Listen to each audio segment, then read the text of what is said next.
Season 2 of Snowpiercer picks up right where Season 1 left off, with the members of Snowpiercer inside begging Alex to restart the train. The longer it sits there, the colder it gets, but instead of restarting the train, Alex gives them a list of items that she needs, and they have 12 minutes to get it, or else it's going to be too cold for them to ever move again. So Leighton and the group jump into action to get everything on the list. And the last item on the list is Mr. Wilford's favorite bottle of scotch, which Miss Audrey just happens to have a bottle of in her safe.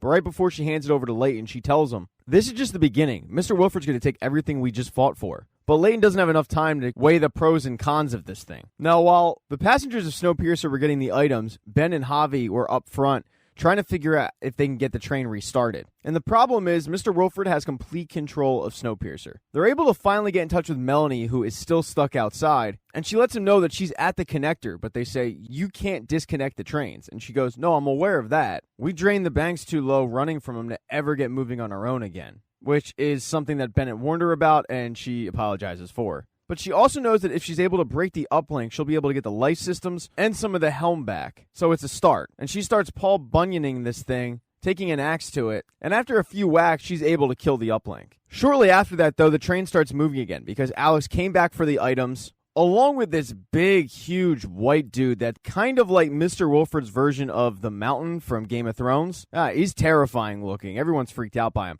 But Alex and this guy grab all the items, go back to Big Alice, which is the train that Mr. Wilford's on, and close the door. So when the train gets started, Melanie is actually underneath it. And she sticks a detonation charge in one particular spot, and she's able to roll out underneath the tracks. And Ben is yelling at her to get back on the train, but all she can focus on as she's laying in the snow is this one snowflake that hits her suit. And she says to him, "I think it's snowing." And Javi is convinced that she's going crazy, but she's dead serious. She truly believes it's snowing, which is impossible because Ben tells her it's too cold to snow. He starts pleading with her to get up and get on the train, and then she realizes, yeah, I probably should do that. It is moving. But before she hops on, she grabs a snow sample, and she's able to hop on the last car, which is Big Alice. She lets Ben know that she's on. A voice comes over a loudspeaker and tells her to take her suit off to disinfect.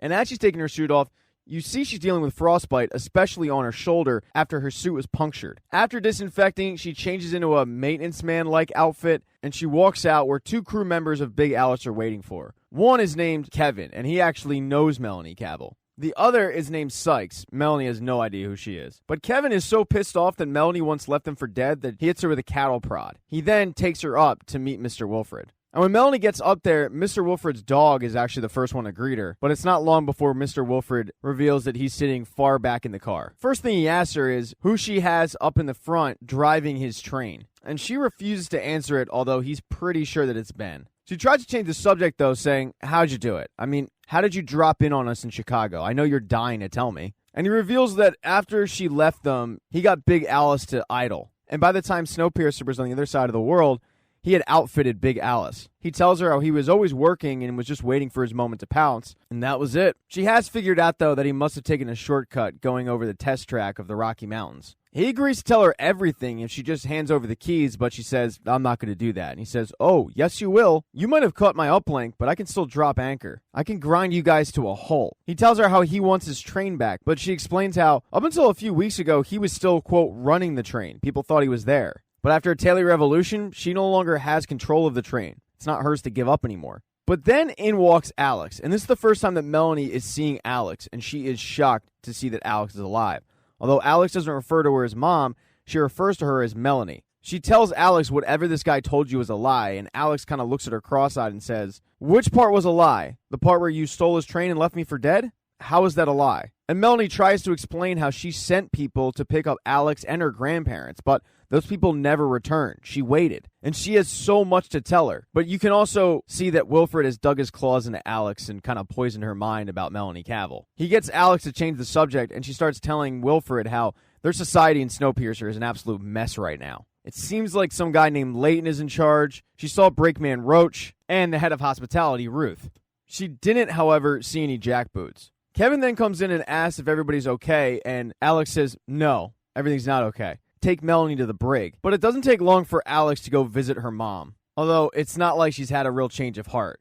She asks her mom, she asks Melanie what it's like outside because she hasn't been outside since she was a child, and Melanie tells her it's really cold. They have a conversation about how Alex remembers a little bit of the old world, but the train is their world now. Melanie then asks what happened with Alex and her grandparents, and she tells Melanie that her grandparents just didn't want to leave. They wanted to die there. And Alex didn't want to leave her grandparents. Melanie then tries to explain why she sent Alex away to live with her grandparents, but that's when Alex's mood shifts, and she said, yeah, I know why you did it. It's because you had a train to steal. But Melanie says no, it was to keep you from him, meaning Wilfred. Although Alex points out that it was Wilfred who was the one who saved her life. Alex then pulls out the vial of the snow sample and asks what it was, and Melanie tells her it was a snow sample. I haven't been outside of Snowpiercer in 7 years. But Alex is convinced that it's yet another lie from her mother, and she just walks off, leaving her mom in the brig. Now, over in Snowpiercer, they're locked out of Big Alice. Big Alice can come into Snowpiercer, but Snowpiercer can't go into Big Alice. And because of this, they need to fortify the tail, just in case Wilfred attacks. Layton gives the order and then tells Ruth and a few others that he'll address the entire train after a council meeting in the night car. And at that meeting, Ben is the first one to speak. He tells everybody that while they have full engineering control at the moment, Big Alice is really nothing more than an anchor. They can drop it at any time. And while originally Big Alice was a supply train, there's really no way to figure out how it's been retrofitted. Ben figures it could fit 200 at the moment, but he does admit that that estimate is probably high. Ben's big concern, though, is the fact that Melanie is their prisoner. Although one of the members of First Class says that they're done fighting. They don't want another war. And Layton knows that's true. He knows that they need rest and time to regroup. But Ruth tries to get everybody to calm down, saying they haven't invaded yet. We need to chill. She thinks there's a chance that Melanie is on Big Alice while they're having this meeting, working things out with Wilfred and Alex. But Audrey points out that Mr. Wilfred isn't interested in just controlling the train. He wants to control everybody. And just to get order back in the car, Layton points out that Wilfred does not control Snowpiercer. Snowpiercer controls Snowpiercer. And that little speech kind of gets everybody unified. But then he turns to Ruth, Till, and Roach and tells them that they're not going to start talks until Wilfred gives Melanie back. Ruth then walks away, and Layton turns to Till and Roach and tells them that they need to get a force together and to keep Ruth out of it.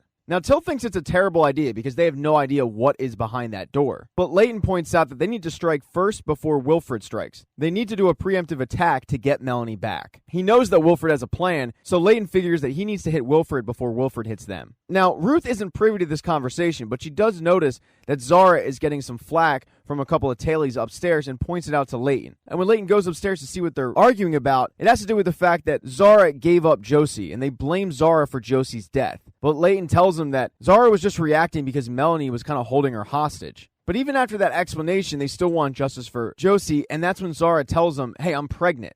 And that changes the mood. Ruth tells her that if she is pregnant, they need to get her uptrained because she's a target. A pregnancy on Snowpiercer is kind of a miracle. But some of these tailies aren't a big fan of Layton's new democracy. Ruth then takes both Layton and Zara to a first-class car that was previously owned by an old couple that took cyanide pills once the tailies broke through. She set them both up to be comfortable during the pregnancy. He tells her that it's not the best look that he's getting Zara this preferential treatment, but Ruth points out that she's pregnant. They have to. He then addresses the train, telling them that while it pains him to say it, they have to put the democratic experiment on hold for the moment and institute martial law. And that is a decision that does not go well with a lot of people, but Bennett points out what other choice does he have? Now, down at the tail, as they try to fortify it, Pike gets a knock at the door from somebody who is on Big Alice looking to trade weed for fruit. And that is a deal that is too good to pass up for my man Pike, so he quickly grabs a tangerine and an apple and trades it for the ganja. And as Layton and Roche are making their way down back to the tail, they smell the weed, and it doesn't take long for them to discover Pike blazing that shit up. But instead of getting angry at Pike, when he finds out how he got the weed, Layton now knows how they're going to get into Big Alice. Now, back in Big Alice, Alex told the doctors there that Melanie is dealing with frostbite. So they handcuff her, they put a bag on her head, and they bring her down to get patched up. And the two doctors, who were named the Headwoods, immediately recognize Melanie, and Melanie actually recognizes them. And they're a little eccentric. They're kind of weird, but they do end up getting her patched up and put this ointment on her frostbite, which they say, once it heals, you won't even be able to tell it was ever there. She then needs to get ready because she's having dinner that night with Wilfred. And as they're eating, they start reminiscing about starting this whole train together. But that's when Wilfred gets word that Snowpiercer breached the door. And it really didn't take much effort. Pike knocked on the door and told him that he was willing to trade more food for drugs, and it was actually Kevin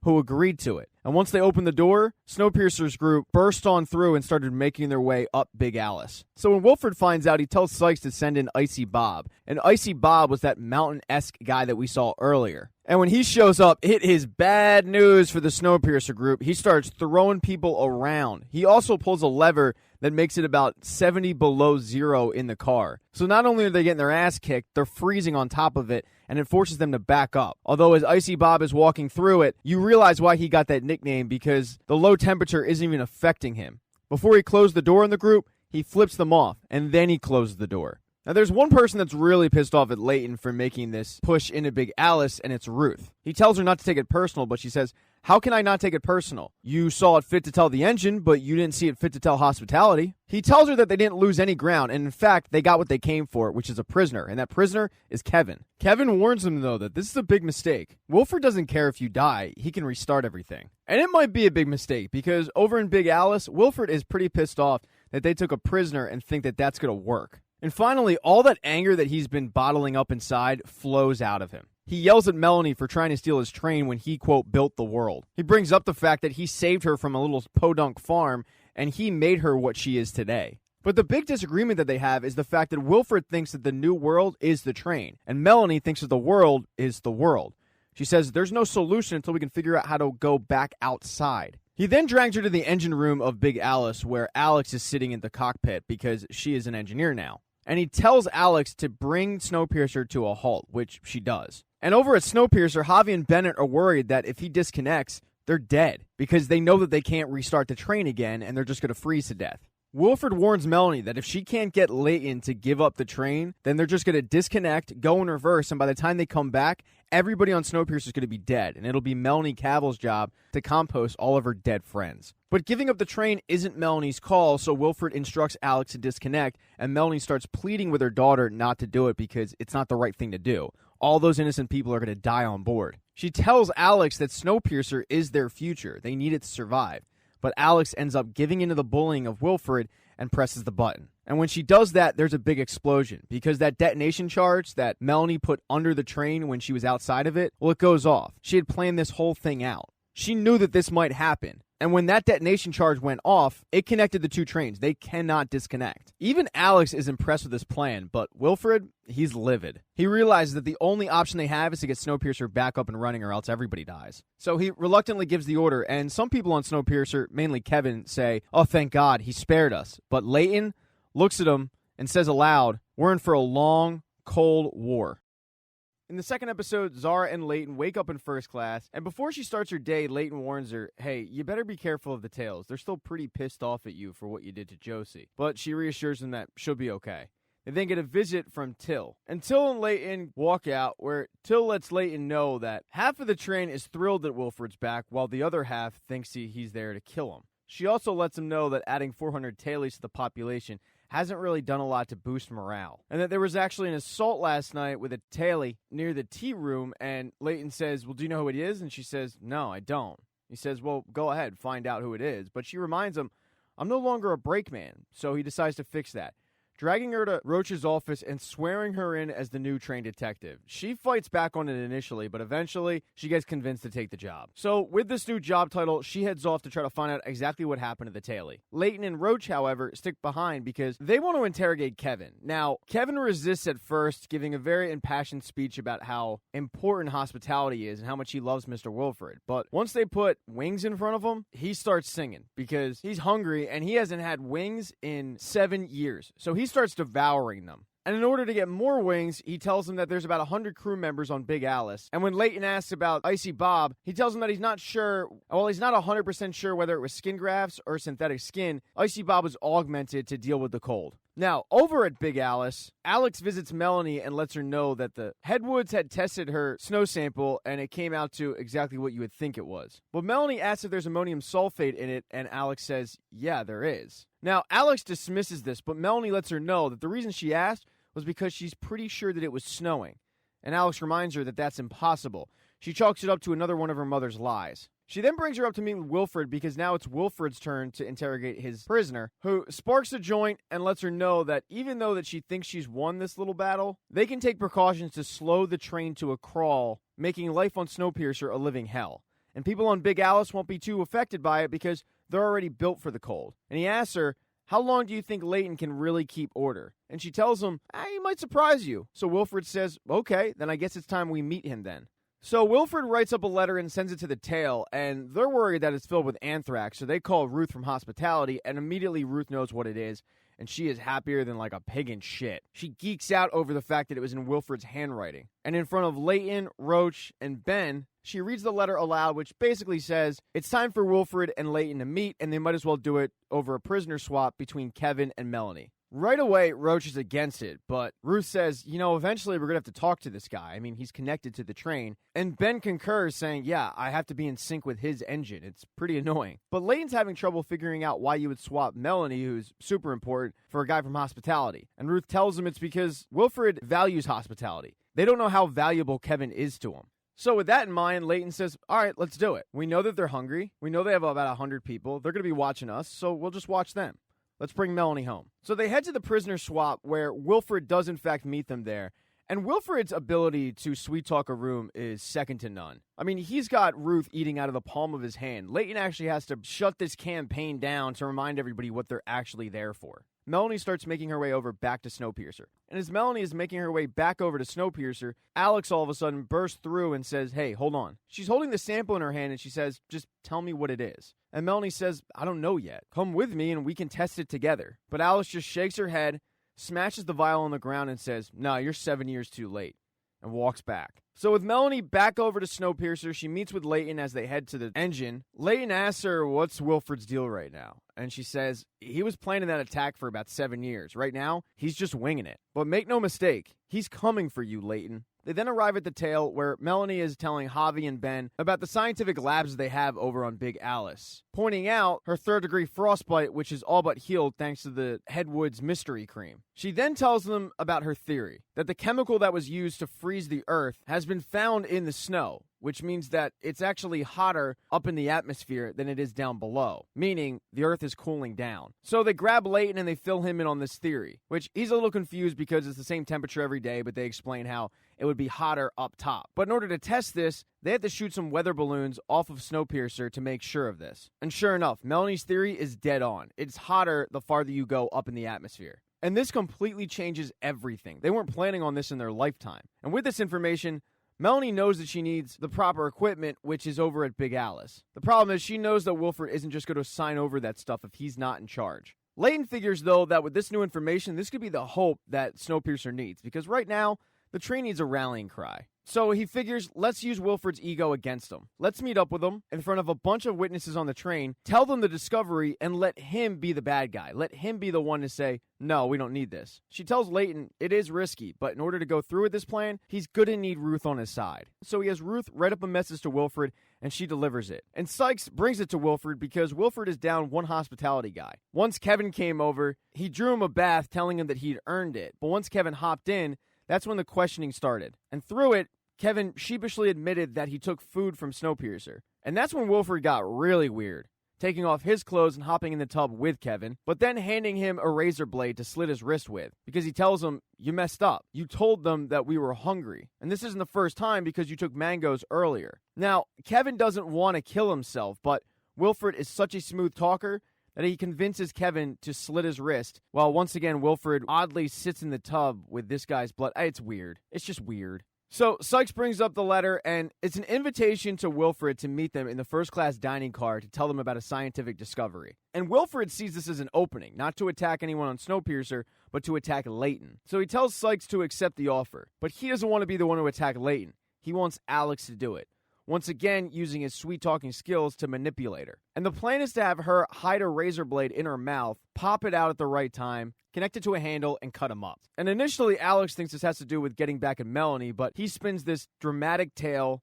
and convinces her that when the time strikes, she's going to do this. Now, before this meeting is going to take place, back over at Snowpiercer, Pike meets Terrence to trade weed for encyclopedias, which even he jokes he never thought he'd be doing. But after this transaction, Terrence gets some visitors from LJ and Osweiler. Two people that are down on their luck and they need a sense of purpose or something to do. They want to get back in Terrence's good graces. Osweiler tells him, look, you know I'm good with my fists.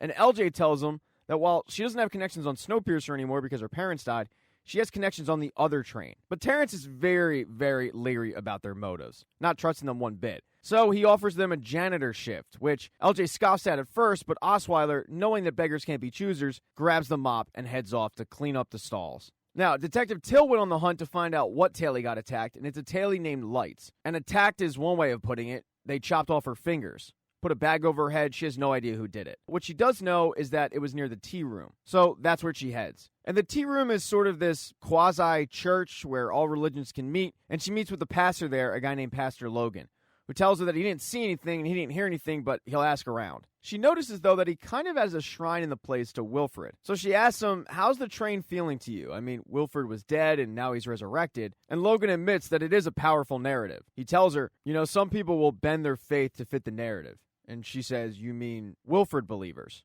So she's come up with a theory, and before Layton meets with Wilfred, she lets him know that she believes this wasn't an attack on third class. This was an attack by people who are big fans of Mr. Wilfred that want to cause chaos in Snowpiercer. And it makes sense because there are a lot of supporters on Snowpiercer for Wilfred. As he makes his way through the cars, there's a bunch of people that are thrilled to see him back, throwing up his W's. And LJ is actually one of those people. She runs up to Wilfred, tells him who she is, and then tells him how much support he still has on the train. But Layton doesn't have much time to think about this theory because he has a meeting to get to. And in front of a bunch of people, Layton, Melanie, Wilfred, Alex, the Headwoods, they all meet. And Melanie tells them about her scientific discovery, telling everybody that they need to work together to fix this. But in order to do that, they need to get a research station in the Rocky Mountains back up and running. Although Sykes lets her know, we just ran that line. Snowpiercer will never make it. Melanie ignores that, though, continuing on with the second thing they need to do, which is release a network of balloons around the continent to find which spaces of the world are going to be hotter, faster,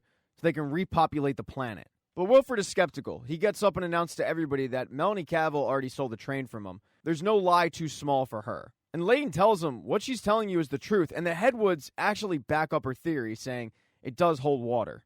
So Wilfred thinks about it and says, okay, well, to get the research station back up and running, somebody's going to have to man that for a month. And he thinks he has the perfect person to do that. It's Melanie Cavill. And there's some pushback from Layton, and even Alex is surprised by this, but Melanie doesn't put up a fight. She's always figured that she would be the one to man it if it came down to this. So those are Wilfred's terms, and Melanie's terms are simply that the hostility between Big Alice and Snowpiercer stop. She tells him the trains have to work together, and Wilfred chuckles at this, saying, well, I want nothing more than that. So she tells him, then I'll send an inventory for what I'm going to need. And then she proclaims to the entire car that the future is outside, and everybody erupts. But right before Alex is to attack Layton, Wilfred whispers to her not to, and it actually causes her to cut up her hand quite a bit. He then starts making a speech and throws his W up, and that's an epiphany for Till, who is watching it. She rushes down to Lights to see what fingers were chopped off, and it's just as she suspected. Whoever attacked Lights chopped off the thumb and the pinky, leaving just the W. She now knows that the attack on Lights wasn't an attack on the tail, it was a message from pro-Wilfred people. Now, while Till was confirming this, Melanie is walking Alex and Wilfred out. But before Alex crosses over, she looks at Melanie and says, don't tell me this is for me. And Melanie says, it's not. It's for all of us. And that's when Alex crosses over, but before she does, she smashes her bloody hand on the wall, smearing it, leaving a mark. Now, the reason that Layton didn't accompany them is because Zara had quite a day. She headed to the recovery room where she saw Josie, who was badly frostbitten. I mean, the entire body. To the point where the medical staff has her listed as a Jane Doe. And she tells the nurse practitioner she doesn't know Josie when she does. And with things going good with Layton, she's worried about the competition or about Layton's feelings with her. So she actually tries to kill her, meddling with her fluids bag, but she thinks better of that and decides not to. And after a talk with Miss Audrey, she's decided to let the past be the past, and she tells Layton that Josie is in the medical wing. And Layton flies down there, and to his surprise, not only is Josie in front of him, she's actually awake. In episode 3, over breakfast, Wilfred is telling Alex that this is the perfect situation for them. Melanie is going to go off on a suicide mission thinking she's saving the world, and it's going to leave Layton in charge of the train. He says this will be more fun than actually slitting his throat. They then, though, get a phone call from Snowpiercer, and they're on with Melanie, Layton, Javi, and Ben. And they're all going through how difficult this plan is to get Melanie to this station. They're going through a stretch of track called the Neckbreaker, and it's called that for a good reason. It's going to be extremely difficult to get Snowpiercer along with Big Alice over the test track, and they're going to need to use Big Alice's booster to do so. So everybody knows how important this is, but also how risky it is. Now they need to get the equipment, and Melanie has Ruth send over her shopping list. She wants Ben to come with her to grab those supplies, but Wilfred says, no, that ain't happening, because he can't stand Ben. So Melanie says, fine, I'll do it with Alex, and Wilfred agrees to that. They then hang up, and Javi brings up the fact that Wilfred isn't just going to hand over the equipment. He's going to fight you on some of that. And then Ben points out that they actually need some parts to fix Snowpiercer. But Layton has a plan for that. He tells Melanie, I'm going to accompany you to the border. And as Melanie, Layton, and Ruth head to the border, Melanie thanks Ruth for helping out, but Ruth gives her a lot of attitude and walks off. And Melanie turns to Layton and says, my advice to you is, don't lie to her. I did it, and I regret it. And I'll probably never get her back. But if you're able to keep her, she's a really good person to have on your side. They then meet at the border where Ruth has set up a phone/custom system, which Pike is pissed off at because it's going to make it really difficult to smuggle weed over. But they're standing there waiting for the door open, and when it does, Sykes walks through. And Ruth makes mention of the fact that shouldn't Kevin be doing this? But Wilfred, who is standing in Big Alice, says, yeah, Kevin's feeling sick. He might have picked up something on Snowpiercer. And as Wilfred starts looking over the list, he proves Javi's point because he starts telling her all the things on the list that she can't have, even though Melanie knows that he has enough of it. He can spare it. He's just being a dick. And as Wilfred is playing hardball, Layton says, actually, we need more than that. We need supplies to fix Snowpiercer. And then he pulls out a cart of food and says, we're willing to trade. We'll trade you this food once a month for parts to fix Snowpiercer. And Layton's doing it because he knows full well that the members of Big Alice are hungry. And everybody behind Wilfred is looking at this tray of food, salivating at the mouth, but Wilfred doesn't give in right away. He just says, yeah, I'll think about it. So Melanie comes aboard with Wilfred to get the supplies, but Alex is nowhere to be found because she was actually in the supply car getting the supplies ready. One of the 27 supply cars that Big Alice has. And Wilfred starts mocking the fact that Melanie's going to die before she actually saves the world. And that's when Alex pops up and tells Wilfred that he can go, she'll handle it from there. Her and Melanie then start getting the supplies ready, while also discussing the different scenarios that she might encounter trying to get to the station. Melanie, though, changes the topic to just what Alex is into, and Alex doesn't say anything. But emotions get the best of her, so she turns to Melanie and says, what do you hope to get out of this in the next few hours? And Melanie says, as much as possible. But Alex is hurt because they're packing Melanie's stuff so that she can leave once again. She left once before, but now it's twice. It's a choice. And Melanie isn't happy about it. She knows it sucks, but she also knows that for Alex to have any hope of a future, she has to do this. So Alex looks at her and says, all right, what do you want to know? And Melanie says, everything. So Alex agrees to show Melanie where she sleeps. And they encounter another passenger on Big Alice who gives off the indication that Alex isn't supposed to be showing Melanie around, but Alex kind of tells her to get lost and mind her own business, and she shows Melanie the bunk that she sleeps in. And they start bonding over the things they like and the track and whatnot. And during this bonding experience, it's the first time that Alex refers to Melanie as Mom. Melanie also teaches Alex to feel the train because she says the train will tell you more about itself than diagnostics will. And while feeling the train, she knows that there's a wheel loose on one of the cars. So after Melanie goes back to Snowpiercer, Alex heads up to the engine room of Big Alice to see if she was correct. But she's the only one there because Wilfred is down with the Headwoods doing an experiment on Icy Bob, getting him more acclimated to the colder weather for longer. And Bob goes longer than he's ever gone before at a colder temperature, but it's still not up to the standards that Wilfred wants. He tells the Headwoods, I want him to go colder and longer. He then heads up to the engine room of Big Alice where he sees Alex feeling the train just like Melanie used to, and he knows right away that it must have been Melanie who taught her how to do this. And Alex says she was right. There is a wheel loose on one of the cars, and she's the only one that knew about it. And Wilfred starts getting concerned that she is getting sentimental, not wanting to see her mom go. So he has her repeat, we want her off this train. Now, while Melanie and Alex were catching up, Layton was dealing with the Josie situation. The Tailies are by her side really concerned, and they're not too thrilled with Layton. But once he shows up, they let Layton have his moment with Josie alone. And the first thing that Layton does is apologize to her, but she says, for what? Getting back with Zara? I was dead. But he says, no, you weren't dead. You're here. You're alive right now. Josie tells Layton, you know who did this to me. It was Melanie. And while Layton feels bad about this, he tells her I had to make the alliance. But she looks at him really perplexed and lets him know you sacrificed 35 Tailies, people that I convinced to fight. And the result of that has been nothing that we promised, and your leadership has come into question. Layton kind of gets his back up and says, I believe the engineers. I believe in Melanie's plan. I believe that this is our best hope for a future. And because of that, it's now my job to defend all of that against Wilfred. But Josie lets him know that the Tailies see Layton as a politician now. And Layton needs her blessing or else he's going to lose them all. And for Layton, that's something that he never even thought of. It's a lot to think about for Layton, but he has other work to do. He links up with Till, who is on a mission to find out what happened to Lights, until shows Layton, along with Roach, Light's hand, saying, look, it's a W. The good news is they think they have their first lead, and it's the Breachmen. They love Wilfred, and they hate Tailies. So Roach and Till go to pay them a visit. And being a former brakeman, she's not the biggest fan of Breachmen. It's kind of like cops versus firefighters. And when Till and Roach question the Breachmen, they kind of play dumb. Now, they're very loyal to Wilfred, and they're thrilled that he's back. I mean, they even have W's tattooed on their body, but they won't admit to cutting off fingers or even getting involved in the revolution. Till, however, doesn't believe him.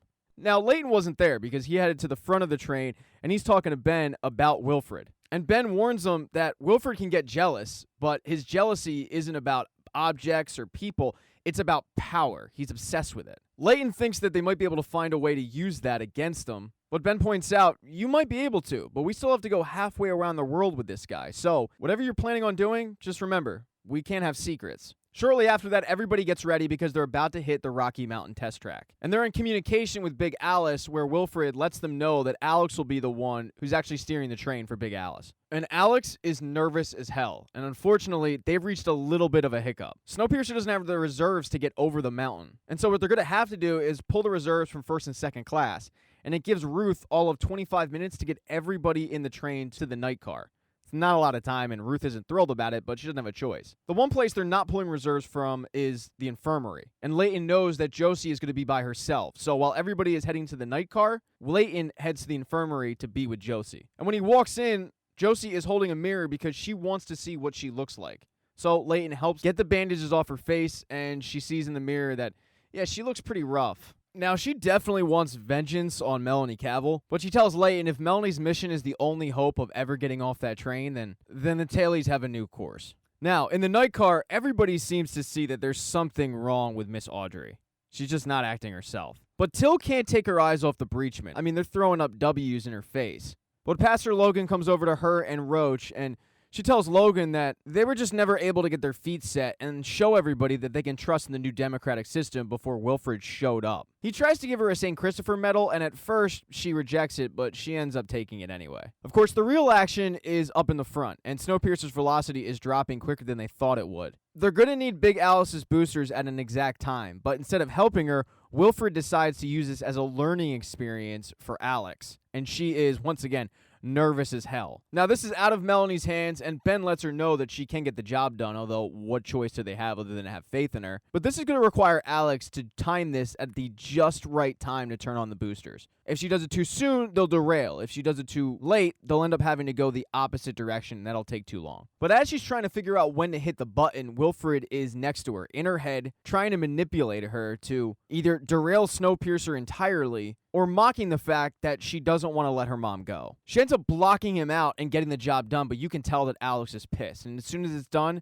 she leaves the front of Big Alice to go meet her mom at the exit point. Melanie is also headed there, and she reminds Layton before she leaves about the mission at hand and about how the data is more important than her own life. She then heads down train to meet up with Alex, but Layton knew that Pike was listening in, so he says, yeah, you can come out now. But Layton tells him that he's going to allow him to link back up with his connection over at Big Alice, but only for weed. The one stipulation he has, though, is that Layton is going to decide what he trades for that weed, and that is fine with Pike. A short while later, Melanie arrives at the border to go to her exit point. She's standing there with Ruth, and she tells Ruth that she can trust Layton. He's a good guy. She also says that she needs somebody to look out for Alex, and she can think of nobody better to do that than Ruth. So she makes her promise that she will, and Ruth says, yeah, of course, as both women are crying. The door opens up, and Melanie and Alex head to the point where Melanie is going to jump out of the train. Right before she gets to the drop-off point, Melanie tells Alex, you know he put that pressure on you on purpose, right? When he ordered you to disconnect Snowpiercer, it's because he wanted all that death on your conscience. But just so you know, that's his cruelty. That's not yours. Alex gives her a giant hug and tells her that she actually wanted to hit the brakes. If she did so, it would have meant more time with Melanie, but Melanie whispers in her ear that that wasn't the mission. She tells Alex that there are people on Snowpiercer who will take care of her if she needs anything. And then right before she leaves, she tells Alex, I love you. And Alex says, I'll see you in a month, Mom. And then Melanie Cavill hops off the train and is on her own.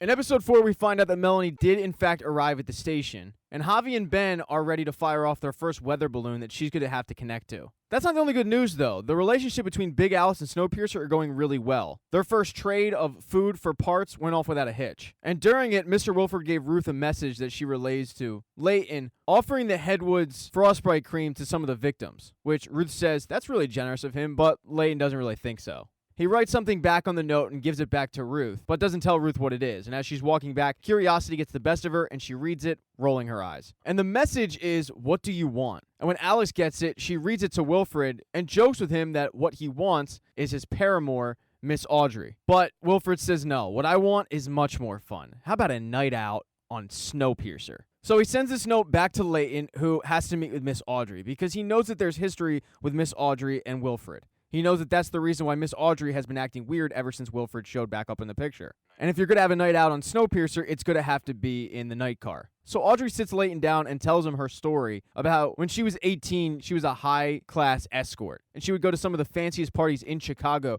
that were all hosted on Wilfred's trains. But she was exclusively his. And that had its perks, but she also has a massive suicide scar on her wrist. So it also had its negatives. And she's a little irked that Layton wants to reopen up these wounds. And Layton tries to pitch her on the mission, to which finally she says, okay, I'll do it, but not for you guys. I'm doing this for me. So they send the acceptance back to Wilfred, saying that he can have his night out on Snowpiercer, but they want the guest list. And if they need a guest list, that means Wilfred is going to have to invite some of the crew. The party is being dubbed as a celebration of science because they're launching that first weather balloon. While discussing all of this with Sykes and Alex makes a quip once again about Wilfred wanting to go all around the world to get back to Audrey, and this time he snaps back at her, getting really, really upset. Cooler heads, though, prevail, and they figure out that they have 3 spots to offer to some of the crew, and they feel like the fairest way to do this is to put everybody's name in a hat and draw 3 names, although it's rigged. Now, Alex already has a spot. She's already going. But she sits down next to that girl who caught her with Melanie when she was showing Melanie around, who didn't exactly approve of the fact that she was showing Melanie around. Well, she's the seamstress on Big Alice. Her name's Amelia. And Alex tells her, don't freak out, but your name's going to get called. And sure enough, her name is the last one to get called, and she jumps up in excitement because she's going to go on Snowpiercer. Now, back over at Snowpiercer, they're planning on Wilfred's arrival. It's Roach, Till, Layton, Audrey, Ben. And Layton's big question is there anybody on this Getch registry that we can flip to our side? But Roach doesn't recognize any of the names. Ben speaks up saying, let's not forget that tonight's whole mission is connecting with Melanie. And it's of the utmost importance that Wilfred is on board with this. Layton is aware of this, so he tells Ruth, make sure that Wilfred has the time of his life tonight. They also know that this is a leap of faith, because they don't actually know if Melanie is there to connect. They just know that she arrived at the station. Layton tells all of them, we need to have a great night. We need to show his crew what freedom looks like. That way he can't demonize us. But Audrey says, just rest assured, he'll be doing the same to us. He already has his claws in some of us. Some of us have known him for years. Which is true. They all pretty much have worked with him except Layton. So it's something to think about, and the meeting gets adjourned. Ruth then goes to meet the Headwoods at the border so that they can start fixing up some of the frostbite victims. And as they're administering goo on the second to last person, Layton says, okay, we have one more person for you to see, and it's Josie. Layton starts to escort them up train, and Ruth says, I know who they're going to see, and if they are going to see her, then I need to be there. But Layton gives her a look like, get out of here, you don't need to come, and just walks up train with the Headwoods. But when the Headwoods take a look at Josie, they realize that her frostbite is so bad, they're going to need to take her back to Big Alice and admit her overnight. Layton then kicks them out because he wants to have a private conversation with Josie. He's aware that the treatment probably does work. He's heard nothing but good things, but what he's worried about is that she would be too isolated. Josie gives him a cold dose of reality, telling him, I'm not going to recover from here, and you need eyes on Big Alice. So let me go, and I'll find out everything I can. I know you have something going on with Pike at the border. And Layton says, yeah, if everything goes well, we'll have a pipeline tonight. So it's pretty much set that Josie will be heading with the Headwoods back to Big Alice for treatment. After Layton leaves, she meets with some of the other tailies to say her goodbyes, but also telling them, no matter what happens to me, you have to trust Layton. They also have a goodbye surprise for her, and it's Miles, who she hasn't seen in a long time. She then packs up her stuff and has a very emotional tailie farewell as she crosses over the border with the Headwoods. But over with Ruth, after the look that Layton gave her, she's really annoyed, and she vents to Zara about it, saying, Melanie told me to trust this guy, but it turns out that he doesn't even trust me. He thinks because I respect Mr. Wilfred that I'm not loyal, but I am loyal. I'm loyal to the train. And she is convinced that Layton is trying to phase out hospitality. Now, she's venting to Zara because Zara housed Layton's ear, but she's also venting because she knows that Zara knows how much she actually does. So Zara proposes that she join hospitality, which is something that Ruth is open to. Now, some other business going on the train is that pipeline, in fact, is open between Pike and the drug dealers in Big Alice. He delivers some wheat to Terrence for more encyclopedias, but as he's leaving, LJ, who is still continuing to do her janitorial shifts, is eavesdropping, overhearing their entire conversation. The other piece of business is with Till. She continued to track down Breachman Bach, thinking that there was something going on with him. She followed him to the tea room where he was kind of praying to that Wilfred shrine. But in order to look inconspicuous, she was kind of hiding in the corner, and that's when she noticed pictures of all of the people they had lost on Snowpiercer, and she gets crazy emotional, to the point where Pastor Logan actually pulls her inside so they can have a private meeting where Till says that, yeah, everything hit her at once. Why did all of these people die and she's still alive, not feeling anything? So she is kind of an emotional mess when she finds out that Lights and some other tailies had grabbed Breachman Bach and threatened him for, quote, cutting Sykes' fingers off, even though he says that he didn't do it. A brawl ensues, which is eventually broken up with some of the brakemen, and Leighton and Till show up. Till turns to Lights and says, I told you I would handle it, while Leighton talks to Bach, trying to figure out his allegiance with Wilfred, saying, have you ever met him? And Bach says, yeah, I was building bridges for him in Siberia when I was 14. Leighton says, I guess that makes you a lifer, and when Bach says, I'm proud to say it does, Till snaps, kicking him in the face, which is something that takes Roach and Leighton completely off guard. They think it's totally uncalled for because they don't actually know if Bach did it. Till looks them both in the eyes, though, and says, I'm telling you, there's something else going on here. Leighton, though, doesn't have time to figure it out. He has to get up to first class to change for the party. And when Zara comes down in her hospitality uniform, he's not too happy about it, but he doesn't really have a say in it. On the other side, at Big Alice, Wilfred is kind of doing the same thing with the people that he's escorting over to Snowpiercer. Although he lets them know that he's praying that this night is a big disaster and that weather balloon pops in front of everybody. He then escorts everybody into the night car where they have a big celebration. It's very political, with Leighton acting like he's best friends with Wilfred, Wilfred acting like he's happy to be there, and then everybody watches on a monitor as Javi and Ben explain the situation. They're going to release the weather balloon. Once it reaches a certain height in the sky, Melanie will connect, and then they're good to go. So they do that. The weather balloon gets released without a hitch, and now they have about an hour until it reaches that altitude in the sky. And that hour is going to be filled with entertainment for Miss Audrey. But before she goes on stage, Zara goes in to check on her, knowing that she's in a fragile state, and says, you don't have to do this, but Audrey's going to. And she gets up on that stage and puts on a hell of a performance. And when she faces Mr. Wilfred, you would never know that she was concerned about seeing Wilfred again. She looks completely unfazed. She then pulls him into the night car. She explains how she's kind of changed up the night car. It's no longer really for physical gratification anymore, more of what it's become. And she starts going through the process with Wilfred, where the vision that he has is with Audrey in a party. But then all of a sudden, he's sitting in a tub with Audrey, because it turns out Kevin wasn't the only person that he peer pressured to commit suicide. He gave the razor blade to Audrey as well. And as he's having this vision, Audrey in the real world says, you made me cut my own wrist. And Wilfred says, no, I saved you. He then kind of backs her into a corner a little bit, just repeating over and over again, I need you, I want you. And in a scene that mirrors Margot Robbie, Leo DiCaprio, Wolf of Wall Street, Audrey pushes Wilfred back with her shoe and then starts feeding Wilfred a mango. It's kind of an awkward scene, but we're not going to kink shame on this YouTube channel because they seem to be having fun. And on the outside, other people are having fun, namely Till, who is hooked up with a bartender, and then the last Australian, who finds out he's not actually the last Australian because Amelia is from Perth. So they start chatting it up, where Amelia tells the last Australian her story about how she was supposed to be on Snowpiercer, working in laundry, but she got left. And he says, well, is that what you do on Big Alice? But she says, we're not supposed to say.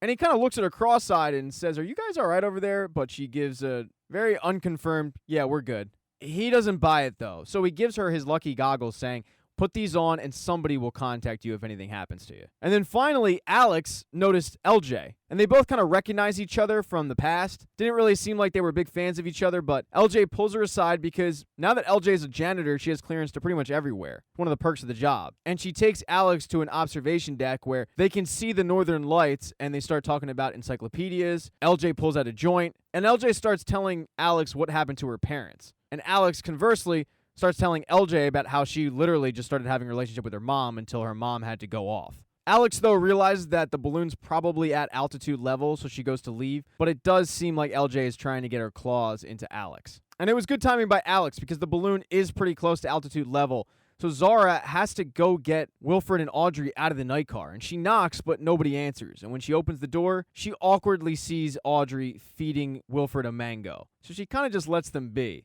Eventually, though, they both do come out. And Ben and Javi once again pop up on the projection screen, explain the situation, and it does take a while. People are nervous because the balloon is at the level, but nothing's happening. Although, finally, Melanie does in fact connect, and everybody starts clapping in excitement and joy. Except one person, Mr. Wilfred. He doesn't seem too thrilled. So after this, the party kind of ends. Everybody goes their separate ways. Some people are celebrating, having a good time. But Audrey was burning off steam by dancing. And Leighton comes in the night car and says, "Hey, what was the deal with you and Wilfred? Should I be worried?" And she says, "Trust me, we have him right where we want him." Although you can tell she's still not over him. And he, Wilfred, has returned to the night car. But he goes to pay a visit on Leighton's girl, Josie, from afar as she sits in the medical wing of Big Alice, and she can kind of feel his presence. In episode 5, Josie has done a good job of getting better, but also spying for Leighton. She's been able to pass messages to him through the trade, and one of those messages tells Leighton that she's pretty sure Wilfred's planning something, and it has to do with Icy Bob. In the meantime, however, Wilfred's just focused on his book club. They're discussing the next chapter when Sykes comes in and lets him know that their friend up train has planted the lantern, so they're good to go, and this really excites Wilfred.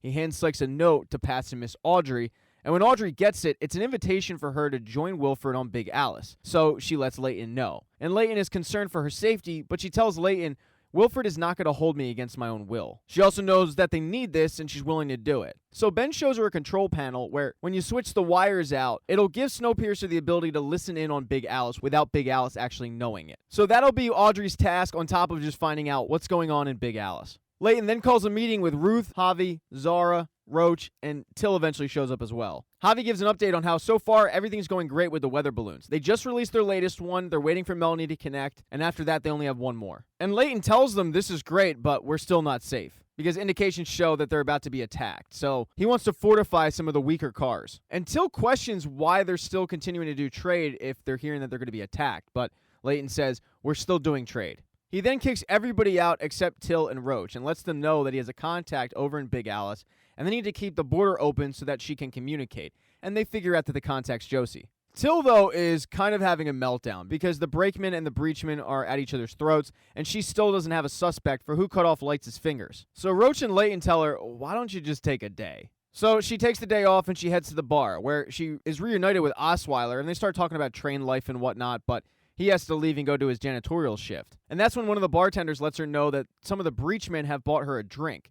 They're really just screwing with her, and it's working. She's about to fight all of them when Pastor Logan grabs her and pulls her away from getting in a fight, taking her to the gym and throwing her some boxing gloves to spar with. He figures it would be best if she just get out that pent-up frustration, and it actually works. And after they spar, they start having a conversation about all the things that the train has gone through, which morphs into the leadership on the train, and Pastor Logan doesn't seem like he's the biggest fan of Leighton. And Leighton is juggling a lot, the latest being that his pipeline in Big Alice is being threatened by Terrence. The pipeline was set up so that Pike could sell weed, but when Terrence caught him selling weed in his territory, he had LJ bash him in the head with a pipe and drag him over to Terrence, where Terrence threatened that if he ever did it again, he would kill him. So Leighton patches up Pike and finds out the details and tells him, "I'll handle this." He meets with Terrence, offering him a deal of 60-40 split, but telling him, "If you don't agree to this, I'm going to arrest you because I have reason to." But Terrence doesn't back down, instead actually threatening Leighton, because he's seen the little girl that passes the messages from the tail to Leighton. So he threatens the little girl, but he also threatens to reveal Leighton's contact in Big Alice, because he's also figured out that it must be Josie. So Leighton needs to figure out what to do, but he doesn't have much time to think about it because he has an ultrasound appointment with Zara. And at the appointment, he fills Zara in about what he's going through with Terrence, where Zara says if Terrence is threatening to expose Josie, then he's threatening us. He needs to be dealt with. But Leighton says, "We're not in the tail anymore. I can't do that." And Zara reminds him that you can sanction it. And that seems to be something that Leighton hasn't even thought about. Now, over on Big Alice, Wilfred is all Audrey'd up. I mean, he's been blasting her album for the entire train to hear. They're getting sick of it, mainly Alex. She's also angry at the fact that she's being left out in the dark and asks him, "When are you and Sykes going to let me know what you have planned up train?" But he just preaches patience to her. Alex then confronts him about the fact that Audrey is allowed to come to Big Alice, but she isn't allowed to go meet up with Lila Folger. And Wilfred doesn't answer the question, just asking, "Are you worried that she's going to take your place?" And she says, "No, I'm worried you're getting soft." I mean, how does Audrey help us take Snowpiercer? And Wilfred chuckles, saying, "That's where you watch the mystery unfold, my dear." A short time after, Audrey comes aboard, and she doesn't initially see Wilfred, she just sees Alex. And Alex gives her a ton of attitude. It's kind of like a daughter whose parents get divorced and her dad goes on a date with a new woman. Alex completely disapproves of the relationship. And when Wilfred does finally show up, Alex just storms out of there, leaving the two alone. And they have their little date and things are going well, but Audrey has a mission to handle. So she asks Wilfred to make her a drink to get him out of the room, and she finds the control panel. And she starts to unscrew it, but she runs out of time. However, when Audrey walks further back in the car, Wilfred does end up noticing that something was messed with the control panel, although he doesn't bring it up, just continuing the date. Now, things seem to be going well for Wilfred on Big Alice, but things are not going well on Snowpiercer, where the latest balloon that they released has reached altitude where Melanie could connect, but she hasn't yet. And Ben's freaking out a little bit because Melanie hasn't been late connecting with any of these. And because of this, Ben and Javi call a meeting with the powers that be and let them know that they need to maybe plan for life without Melanie. Now, the good news is they've launched enough balloons where they should be able to build a climate model. But at this point, it's important not to let Wilfred know because they're about to turn around tomorrow to go back to get her. And if Wilfred finds out about this, he's not going to want to turn the train around. So they need to act as business as usual, launch the last balloon, and lie to Wilfred, telling him that Melanie connected, as they just hope to God that she's okay. The group is kind of conflicted, though, about what to tell the people because these connections have been a big boost for morale. And Ruth speaks up saying, we need to lie. Unfortunately for Ruth, she's going to be the one tasked with lying, and unlike Melanie, she's not really cool with it. It's just something her morals don't agree with, even though she knows that it goes on. Zara actually has to remind her, you're a leader on this train, and at this moment, a white lie is actually needed. So Ruth gets in front of the microphone and makes the announcement. But Layton had the issue about what to do with Terrence. What Zara told him has been sitting in his mind, and he finally agrees with it. He goes to Pike to commission him to kill Terrence, and Pike is really broken up about it, because ever since the cannibalism episode, he's been trying to live a better life, and this goes against it. And even though he doesn't want to do it, he knows he has to because of his loyalty for the tail. So he sneaks up to Terrence's bunk and slaps down one blade because he wants to make it a fair fight. And Terrence starts trying to haggle with him, saying that he will accept Layton's deal, but it's too late. He tries a sneak attack on Pike, but it doesn't work. It's a pretty quick fight, with Pike stabbing him a bunch of times, and then taking, I assume, a caulk gun and stuffing his face full of it, killing Terrence that way. So that's one less issue that Layton has to worry about. But Josie is over in Big Alice, continuing to do her job of spying for Layton. And while getting treatment, the Headwoods get pulled aside by Sykes. Now, Josie can't make out full sentences, but she's hearing some things, like, this is too soon, this isn't what we agreed upon, and she can tell by their body language that the Headwoods are not happy. Problem is, she's going through a medical procedure and she starts to have a panic attack. And Icy Bob actually recognizes this, so he gives her steps to calm her down. Turns out, seems like a really nice guy. He gives her tips on how to deal with the pain, but also letting her know the Headwoods are not to be crossed. You want to do what they say. So with the tips that Bob has given her, the next time she goes through a medical procedure, the Headwoods give her something to knock her out during it because it's extremely painful, but she doesn't take the medicine, hiding it away. This way, she's able to hear their conversation. And while she's keeping the pain inside, she is able to hear the Headwoods discuss the Breachman tonight, and this gives her enough information that night to write a note to Layton. But as she's stuffing it away in the laundry, she ends up getting caught by Icy Bob. He tells her, I saw you didn't take the medicine. And at first she plays dumb, but he's a pretty imposing guy. She asks him, are you going to tell them about this? But he says no. He just wants the meds.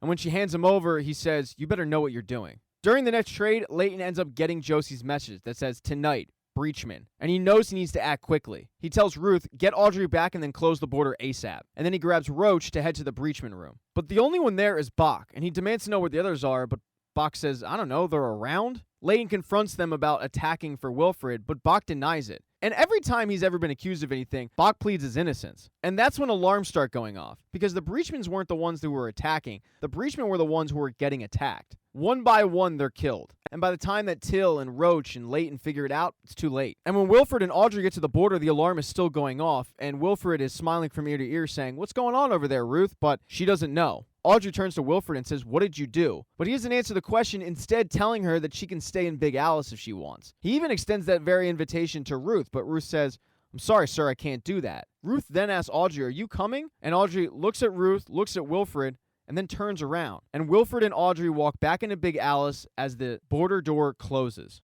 In episode 6, we get a look at why Melanie took the train from Wilfred. Their relationship actually started off very strong as they built the train together. Melanie was the engineer, Wilfred being the architect. At one point, Wilfred even said that Snowpiercer was as much Melanie's as it was his. But as they continued to fine-tune the train, that's when the relationship started to fracture. It started during the plans for the night car, with Melanie thinking that it was a waste of time. She thought they needed more scientists and productive members of society, not a brothel. Melanie also thought that they needed less security, more scientists, with Wilfred thinking the opposite. They eventually came to an agreement. But this was the moment where Wilfred reminds Melanie who's in charge, saying that if she didn't like it, your family can stay behind because Snowpiercer runs on my order. And then finally, the day that Snowpiercer was set to launch, Javi is down train with Melanie and Ben in the engine room as Melanie is trying to get in touch with her family because they still haven't arrived on Snowpiercer. A crowd was outside forming, trying to get onto the train, and the crowd was growing by the minute. Wilfred came storming in, blaming Melanie and Ben because the train's about to be overrun because of lack of security, something that he wanted. So this crowd is outside, the train's about to be overrun, and they still have about 30 minutes before they can even leave the station. Wilfred is getting more and more stressed out, and then he looks outside and sees a group of people that he doesn't recognize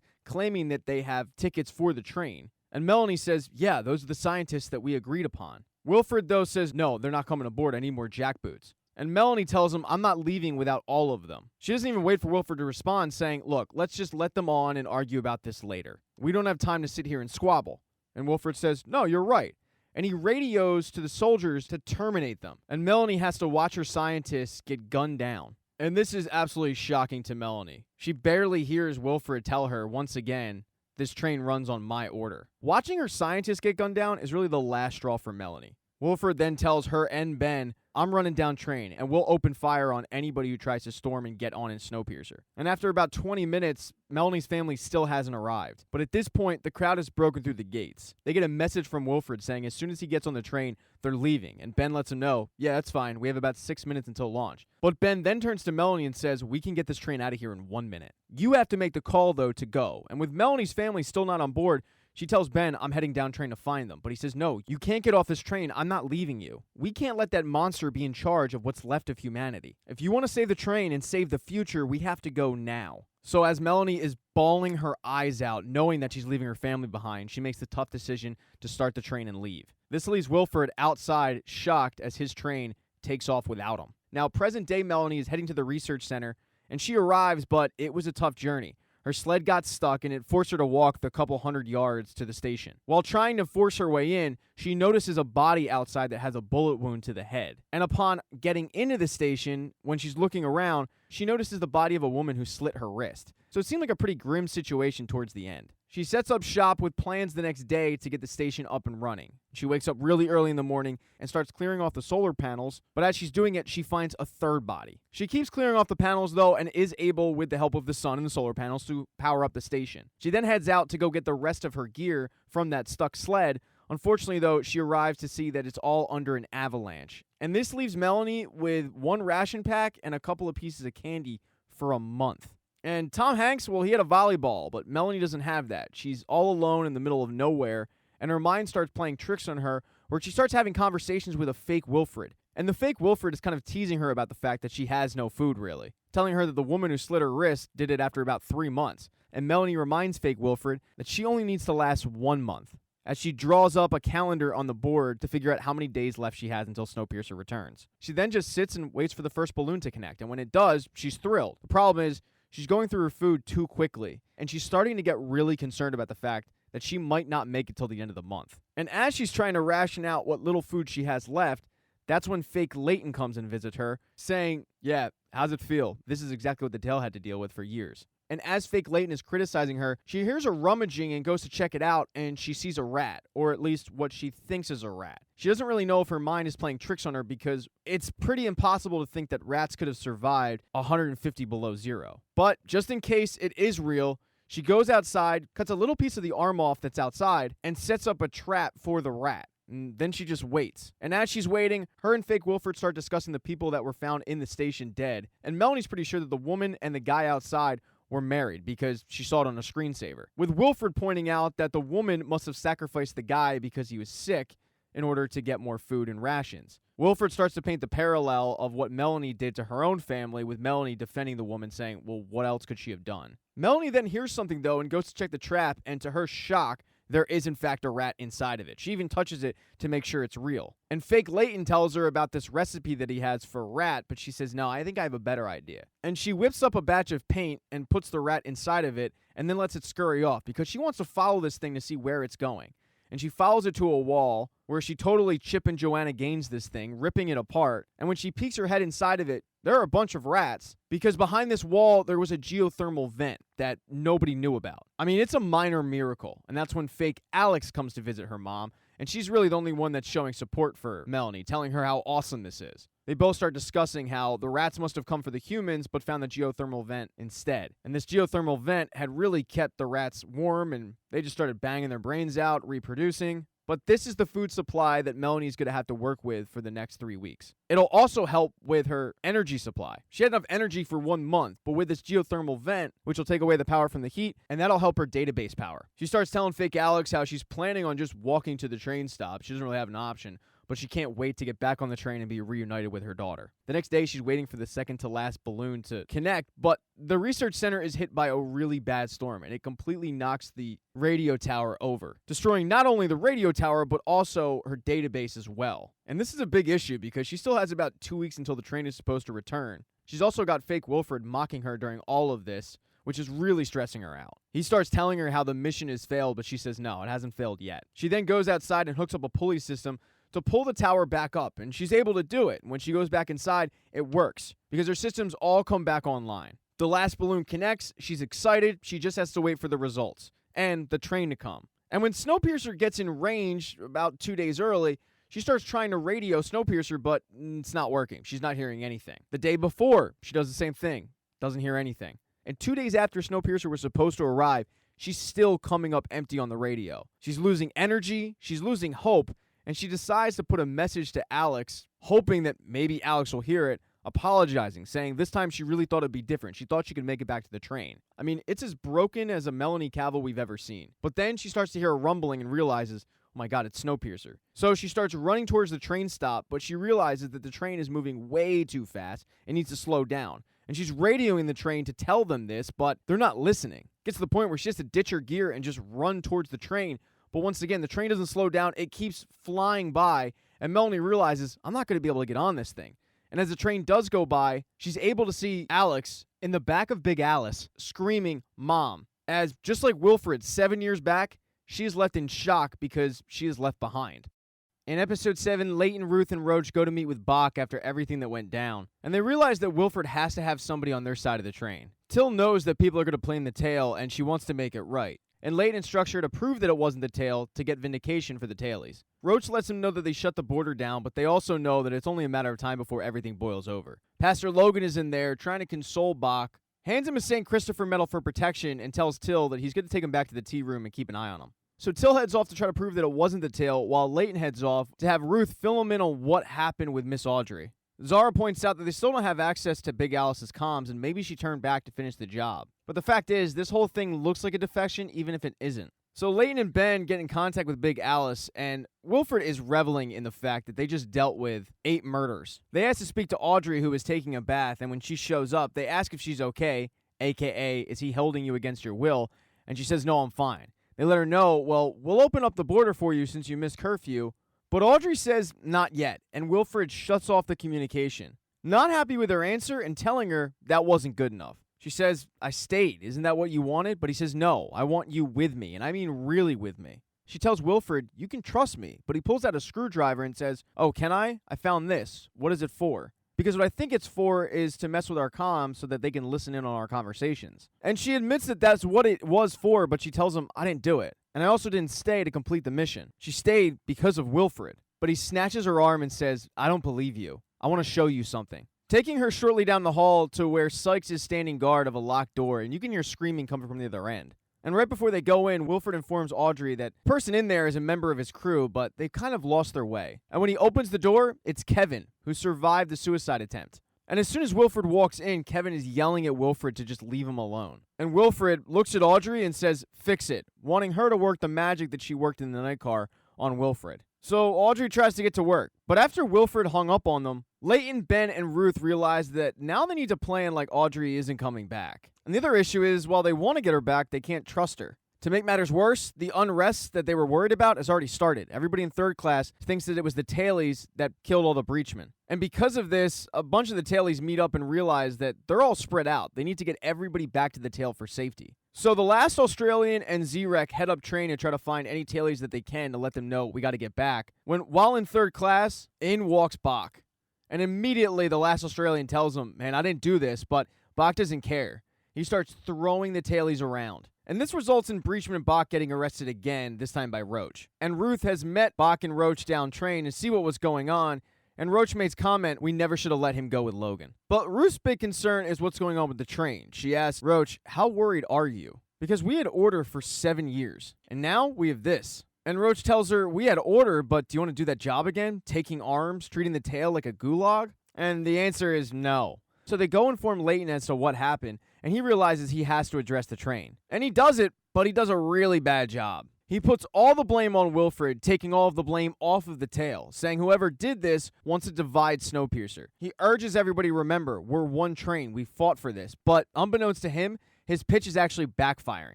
People that fought with him are saying we didn't fight for this, and all of a sudden, tailies are under attack. So when he's done, Ruth and Zara are waiting for him, and Ruth lets him know, I don't think that's going to go the way you planned. And Layton tells her, I had to defend the tail. They don't have anybody else to speak for him right now. And she reminds him that bringing Wilfred into this makes everybody pick a side. But Layton did what he thought was right. Now, all the tailies are trying to get back to the tail, all but one, and that's Pike. He is messed up, and everybody can see it. He is casually just eating food, acting like nothing's wrong, when Layton finds him, telling him, you probably should get back to the tail. But Pike says, no, I'm good right here, because I did the numbers and I checked the scale, and everything's tipping towards Pike right now. He does, however, put on his headphones and start packing up, but he starts walking the wrong way, and Layton has to let him know, no, bud, the tail's that way. And Zara catches the tail end of this, and Layton tells her, I think I broke Pike. Layton then goes to meet up with Till, and Till has been on a hot pursuit trying to figure out who orchestrated the attack. She has a clue, and that's a button that she found at one of the murder scenes. So she hits up LJ and Osweiler to ask them if they have any idea about the button, and LJ doesn't give her the time of day. She doesn't even look at the button, just saying, no, I don't know anything about it. But Osweiler actually helps her, letting her know that there's a woman who sells antiques who probably knows all about it. So Osweiler takes Till to her, and the woman has basically a shrine to Wilfred. She used to know Wilfred when he was a child, so she watched him grow up into this powerhouse. And she also is well aware of what the button's from. It's from a jacket. But the jacket that she has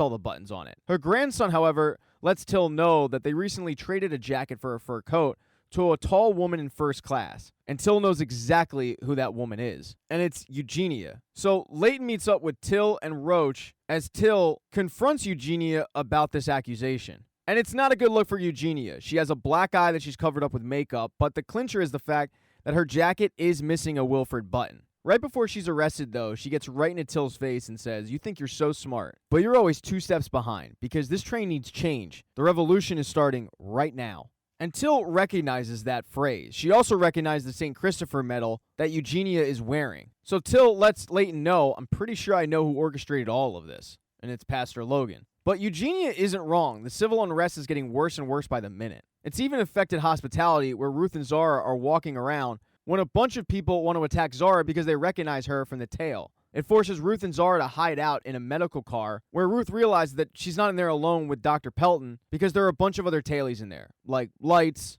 and the little girl Winnie. And when Winnie sees Ruth, she immediately hides in fear. And Ruth can't understand why, and Lights reminds her, it's because you took her mother's arm.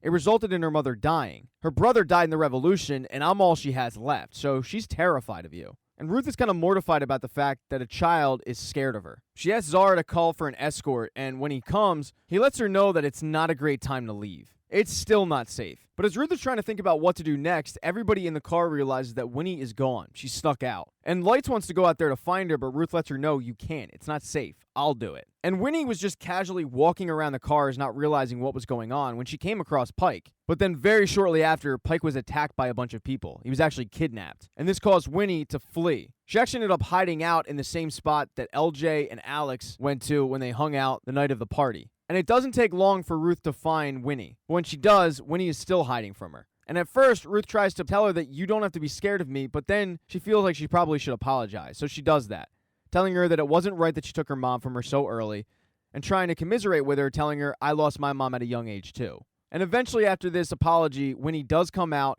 and Ruth is able to get Winnie safely back to the medical car. But as she's doing that, she runs into Layton, who's running down train, and she asks what's going on, and Layton lets her know they have a tailie as a hostage. So she drops off Winnie, and along with Layton, the two both head down train, where the third-class passengers have Pike, and they're ready to freeze his arm. And Leighton steps in saying, whoa, you don't have to do this. Take my arm.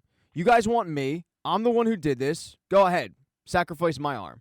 And even Pike tells him he doesn't have to do it, but Leighton's trying to be a leader. And the third-class passengers are more than willing to do that. They're fully ready to freeze Leighton's arm and smash it off. That is until Ruth speaks up, saying, we don't do this. That is your leader, and if you don't want him, enact change. But don't strip him down and mutilate him just because you can, because trust me, you will never be the same again if you do that. This isn't the way. Not anymore. And Leighton is partly saved by that speech, but also because somebody comes in and lets him know that the brakemen are coming down train, so everybody flees.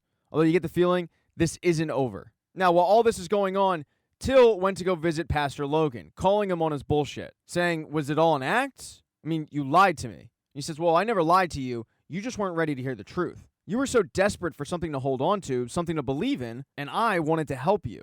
And she's kind of in disbelief and says, you killed 8 people. But he says, that's a small price to pay for peace. You just have to suffer for a moment to get to our salvation. But Till's sick of listening to this guy and punches him, beating the crap out of him. He's only saved when one of his minions comes up behind Till and chokes her out. And Logan goes flinging in the next room. Till is able to free herself and beat up Logan's minion, and when she goes to arrest Logan, he's trying to commit suicide, hooking up a bag around his head to a tube connected to the outside, basically frostbiting his head. Till is able to stop it, but some damage is already done.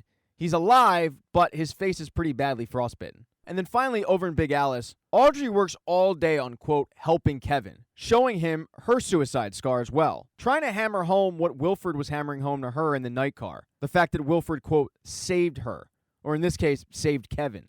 Although Kevin doesn't buy that at all. But she keeps hammering it home, that he was useless without Wilfred, he needed Wilfred, Wilfred saved him. And eventually, Kevin just breaks. When he does, Audrey escorts him into Wilfred's car, and to show Wilfred just how broken Kevin is, she instructs Kevin to lick his slipper, and Kevin does that. They then tell Kevin that he can kick rocks, and the two share a nice little kiss. It's a beautiful moment. But the best part of Wilfred's day comes at night. He even invites Alex in for this. As the train is circling this track, he's able to see a bunch of the other cars, and there are a ton of cars that have lit red lanterns, which is indication we want Wilfred. And it's a sign that everything he did down in Snowpiercer, getting those 8 people killed, creating the unrest, is working in his favor. And with this sign that people want him back, he tells Sykes, prepare Icy Bob. It's time. And Leighton also sees it, and he now knows that he has a problem.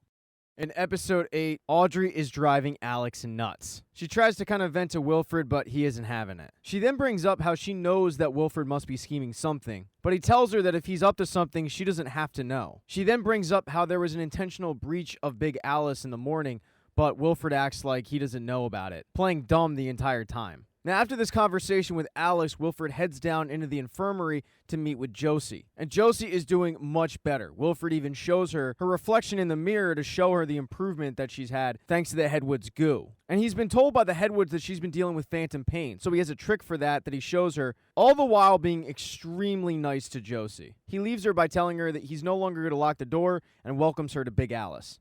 So she heads out to grab some lunch, and down walks Audrey. She introduces herself to Josie because the two have never met, and Josie asks if Leighton is still in charge of Snowpiercer, to which Audrey says, yeah, barely. Josie then realizes that Audrey must have defected, but Audrey says, no, I've returned. We've had very different journeys, but we both were leaders on Snowpiercer. We spent years being responsible for others, but now that we're here with all that weight, I've never slept better. Right before she leaves, she tells Josie the future is yours if you want it, you just have to look in the mirror. She then heads up to the top of Big Alice, where she's looking for Wilfred, but all she finds is Alex, and it doesn't seem like their relationship has gotten any better. She asks Alex, where is he? Because he told me I should be here to see it. And when Alex asks, see what? Audrey tells Alex to turn around, and that's when she sees Icy Bob outside on the top of Snowpiercer coming back in. So Alex rushes downstairs just in enough time to see Bob return from the outside, and Bob is not doing well. And as the Headwoods tend to him, and Wilfred is overseeing it, Alex is questioning, why did you send him out there? Now, once Bob is admitted to the infirmary, Josie goes to check on him, and he's in rough shape,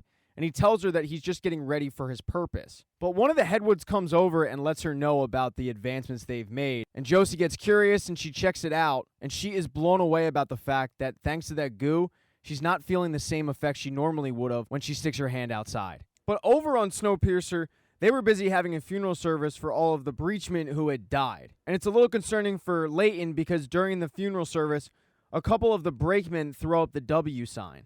He doesn't have much time to dwell on it, though, because he wants to meet with Bach along with Till and Roach. And they tell Bach the truth, that it was Pastor Logan acting as Wilfred who murdered all of the breachmen. But even with all of the evidence in front of him, Bach doesn't accept it. He thinks that it's a tailie sticking up for the tailies. But even after Layton pleads with him to open his eyes, Bach doesn't accept the fact that Wilfred would have his breachmen killed. So Layton then holds a meeting with Zara, Roach, Dr. Pelton, Lights, and Till. This entire group is like the United Nations of Snowpiercer. And Layton isn't oblivious to all of the Red Lanterns. He can feel the tide shifting on Snowpiercer. Lights brings up the fact that the tail can't even move freely anymore. They're back at the tail. And Till brings up the fact that half the train is brainwashed, the tunnelmen are openly calling for Wilfred's return. The good news is Pelton lets him know that most of second class still back Layton. But as everybody's hemming and hawing, Roach says, "Don't worry, guys, you have the brakemen. You can relax." And that isn't real comforting to Layton because he saw some of the brakemen throw up the W sign, but Roach reminds him that that's a tradition for the breachmen. It's done as a sign of respect. He promises Layton that the brakemen will hold their posts and they will follow Roach. But after this meeting, Roach has some family business to attend to. He's sending his daughter up train for safety, and she doesn't want to go, but with what's going on in the train, and having already lost 2 children of his own, he feels like it's the smartest decision for his family. So after him and his wife say goodbye to their daughter, he fills his wife in on what's going on, about how divided the train is and how Layton is trying to keep the peace, but the fact is they're one dirty look away from a civil war. And his wife brings up the fact that people are having a hard time believing that Logan was the one who had the breachmen killed. It seems like even Roach's wife doesn't really believe it. Roach then goes to get a drink of water, but they're having plumbing issues. This little tiny leak ends up becoming a massive leak. It even starts setting off signals in the engine room, which Javi and Ben see, so Javi heads downstairs to investigate what it could be. As for the leak, well, Ruth has gone to check up on it, but Osweiler and LJ are already way ahead of her. They feel like this is their big opportunity to make sure that they don't lose their job in sanitation. If they do a good job, they clean up the leak, they'll keep their post. And they assure Ruth that they're going to clean up the job as fast as they possibly can. But that cleanup's going to take a little bit longer, because as Javi is trying to figure out what's wrong, Ben lets him know that there's a pressure surge. And boy, is there ever, because a couple of pipes burst, and water just floods into Snowpiercer. So with this emergency going on, Ben calls Till, Roach, and Layton to fill him in on what's going on. There's a lot of technical mumbo-jumbo going on, but basically, one of the vents is just clogged with snow. And instead of converting water into hydrogen, the block is just causing the water to flood into Snowpiercer. Now, normally, a jam like this wouldn't be that serious, but with only one breachman, it's pretty damn serious. Especially when you consider that breachman doesn't seem like he really wants to help out Layton too badly. But Layton doesn't really have a choice. He's going to have to ask Bach to risk his life. So Layton and Till head downstairs and tell Bach that the train needs him, and he says, "Well, what if I say no?" Layton tells Bach, "Look, man, I'm not down here giving you an order. It's your call if you want to do this." And after thinking a little bit, Bach decides, all right, time to go outside. So as the tunnel men are trying to get a handle on the blockage, and Bach getting ready to go outside, Layton heads to the engine where they let him know that they're going to have to slow the train down, but this means it's going to be a 2-hour late meeting with Mel for the rendezvous, the same Melanie that they haven't heard from. All the clearing of the snow, though, has gotten the attention of Alex from Big Alice. At first, she thinks that Bob might have been outside to disconnect the train. She's trying to figure it out because she realizes Snowpiercer's slowed down. So Wilfred says, "Well, why don't you just ask him?" And she does that. She hops on the intercom, but Ben just tells her it's routine maintenance. The good news is Bach is ready to go outside, and he does that.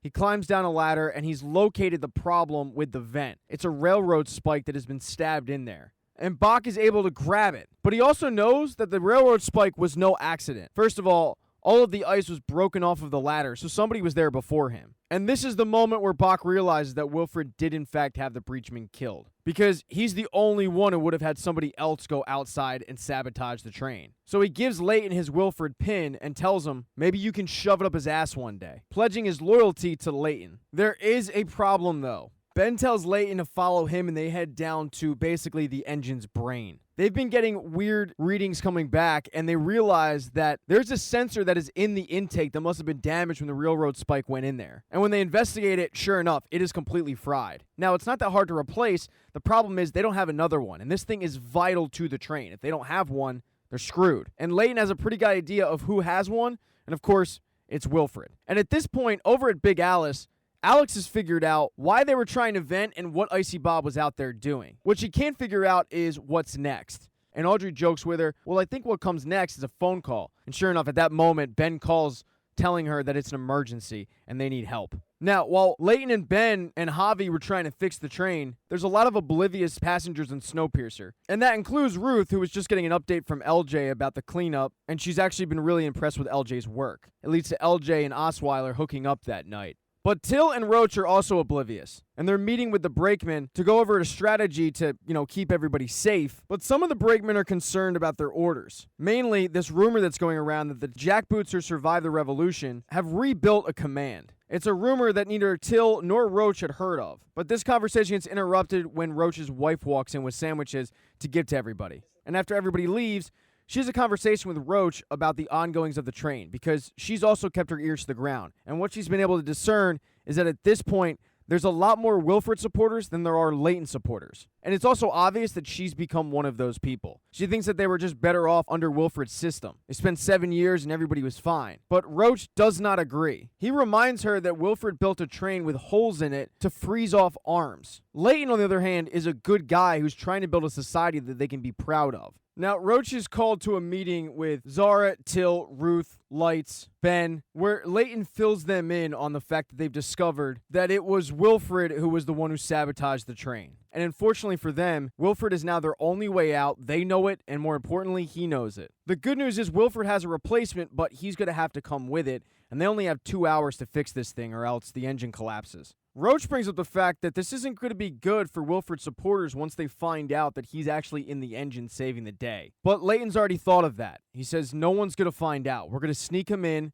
He's going to fix it. We're going to sneak him out. Zara is concerned about what Wilfred's planning. She doesn't like the fact that Leighton is letting him in the engine, but they don't have a choice. He reassures them that he's going to have eyes on Wilfred the entire time, and if it all goes to hell, he'll send up a flare to alert them. So they go to the tail to meet Wilfred, and he's a little surprised that no one is there to greet him except Leighton, Ruth, and Roach. But they put him in one of those carts in the tunnels, and as they're heading to the front of the train, one of the tunnel men ends up seeing Wilfred go by. So word is out on the train that Wilfred is there. And the tunnel men are scheming to keep Wilfred there. Wilfred, though, arrives at the front of the train, and he's getting a little emotional about being back there. He heads downstairs into the engine, where he meets with Ben, who he's not fond of, and Javi. He hands over the device, and Ben and Javi start going to work, with Leighton making sure that he doesn't get anywhere near it. As they go to turn it on, something, though, goes wrong. Even Wilfred seems kind of concerned. He starts screaming, "What the hell have you done on my engine?" And that's when Ben remembers that Melanie had retrofitted everything during the 5th Revolution. The engine is down to 14%. They don't have the reserves to restart them. They are in between a rock and a hard place. But Wilfred thinks for a little bit and then says, Big Alice can push us. We'll manually disengage the motors, and then that'll allow her to push with less resistance. We'll do an emergency shutdown of the engine. We then rewire the circuitry, and we jumpstart her back up. The issue is, that's over 200 manual shutdowns, and they're not even certain that it'll start back up. They've never done a shutdown this large before. They're basically shutting down all of Snowpiercer at once. But they don't have a lot of options. They're running out of time. So that's what they're going to do. Ben puts out an emergency alert letting everybody know that it's a code 5 and gets everybody in a position to restart the engines. And while Ben is doing that, Wilfred is getting in contact with Big Alice, letting Alex know that she's going to have to push. Ben then gives the order for everybody to turn off Snowpiercer. But with little time to get this thing fixed, Wilfred kind of takes control, chastising Javi for not being quick enough, chastising Leighton for not being an engineer, and then walking over to the intercom, grabbing it, and addressing all of Snowpiercer. It's Leighton's worst nightmare because this confirms that the cat is out of the bag, Wilfred is in the engine. And as over half of Snowpiercer rejoices at just hearing his voice, he lets them know that on his mark, they're to restart the engine manually. So they do that, and it works. And as Wilfred is restarting his engine, he's doing so the whole time smiling directly at Leighton because he knows that he's got him. And when Snowpiercer turns back on, most of the residences are chanting Wilfred's name. And Leighton knows that it's over, that Wilfred's got command of the train, so he just heads to the engine room and lights off a flare. And the Leighton supporters are crying because they too know what it means, that Leighton's time in charge of Snowpiercer has come to an end. Leighton actually gets arrested, and Roach comes to him and tells him that he's heading to Big Alice, and he's been told that Leighton will be treated fairly, although Leighton doesn't really believe that. Roach reassures him that he will do what he can to make sure that the tailies are protected during this whole thing. The biggest regret that Leighton has is the fact that he just wants to see his child grow up. And he's not sure that's going to happen now that he's being arrested and taken over to Big Alice. But before he does go, he is able to say goodbye to Zara. She's still working hospitality, and she instructs him not to give up. He then is escorted over to Big Alice by security, and the security lets Roach know that he is to report to Big Alice straight to Wilfred. But when Roach arrives over at Big Alice, it's not Wilfred who greets him, it's Audrey. And she escorts him into a room where the Headwoods are waiting for him to put him in the drawers, because as he sees, his family is already hooked up. And the reason that Wilfred wasn't there to greet Roach is because he is at the front of the engine, where Ben reluctantly has to tell him, Mr. Wilfred, you have the train, as Wilfred sits down in his chair, retaking the train that he created.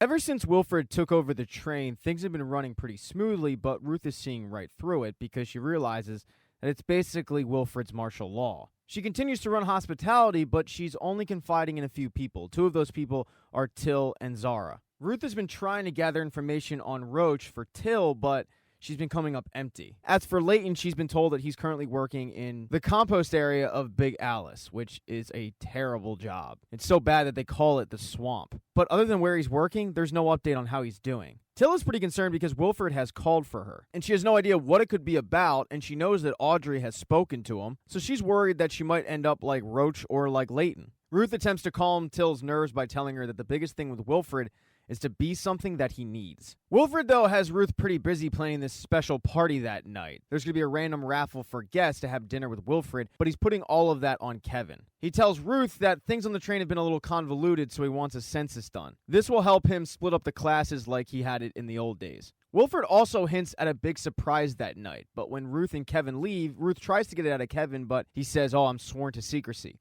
They then walk into Dr. Pelton's office to find that Dr. Pelton's private medical files on all of the passengers have been confiscated. Ruth turns to Kevin asking, what is this all about? But Kevin is pretty sheepish about it and says, well, I guess Mr. Wilfred's just seeing what everybody can contribute. Now, there's also a questionnaire that's going to go along with this census asking if you were a ticketed passenger, did you help with the rebellion? And none of this sits well with Ruth, but she has no choice but to bite her tongue. Now, the social classes aren't the only thing that Wilfred is splitting up. He's also splitting up Javi and Ben, sending Javi to Big Alice. And Javi is kind of panicking. He feels like Wilfred is just picking them off one by one. But Ben tries to calm him down, telling him that Wilfred can't afford to lose another engineer. He also reminds him of the mission at hand, getting back to Melanie. And while it's true that they haven't heard from Melanie in 10 days, Ben reminds them that that's something Wilfred doesn't know.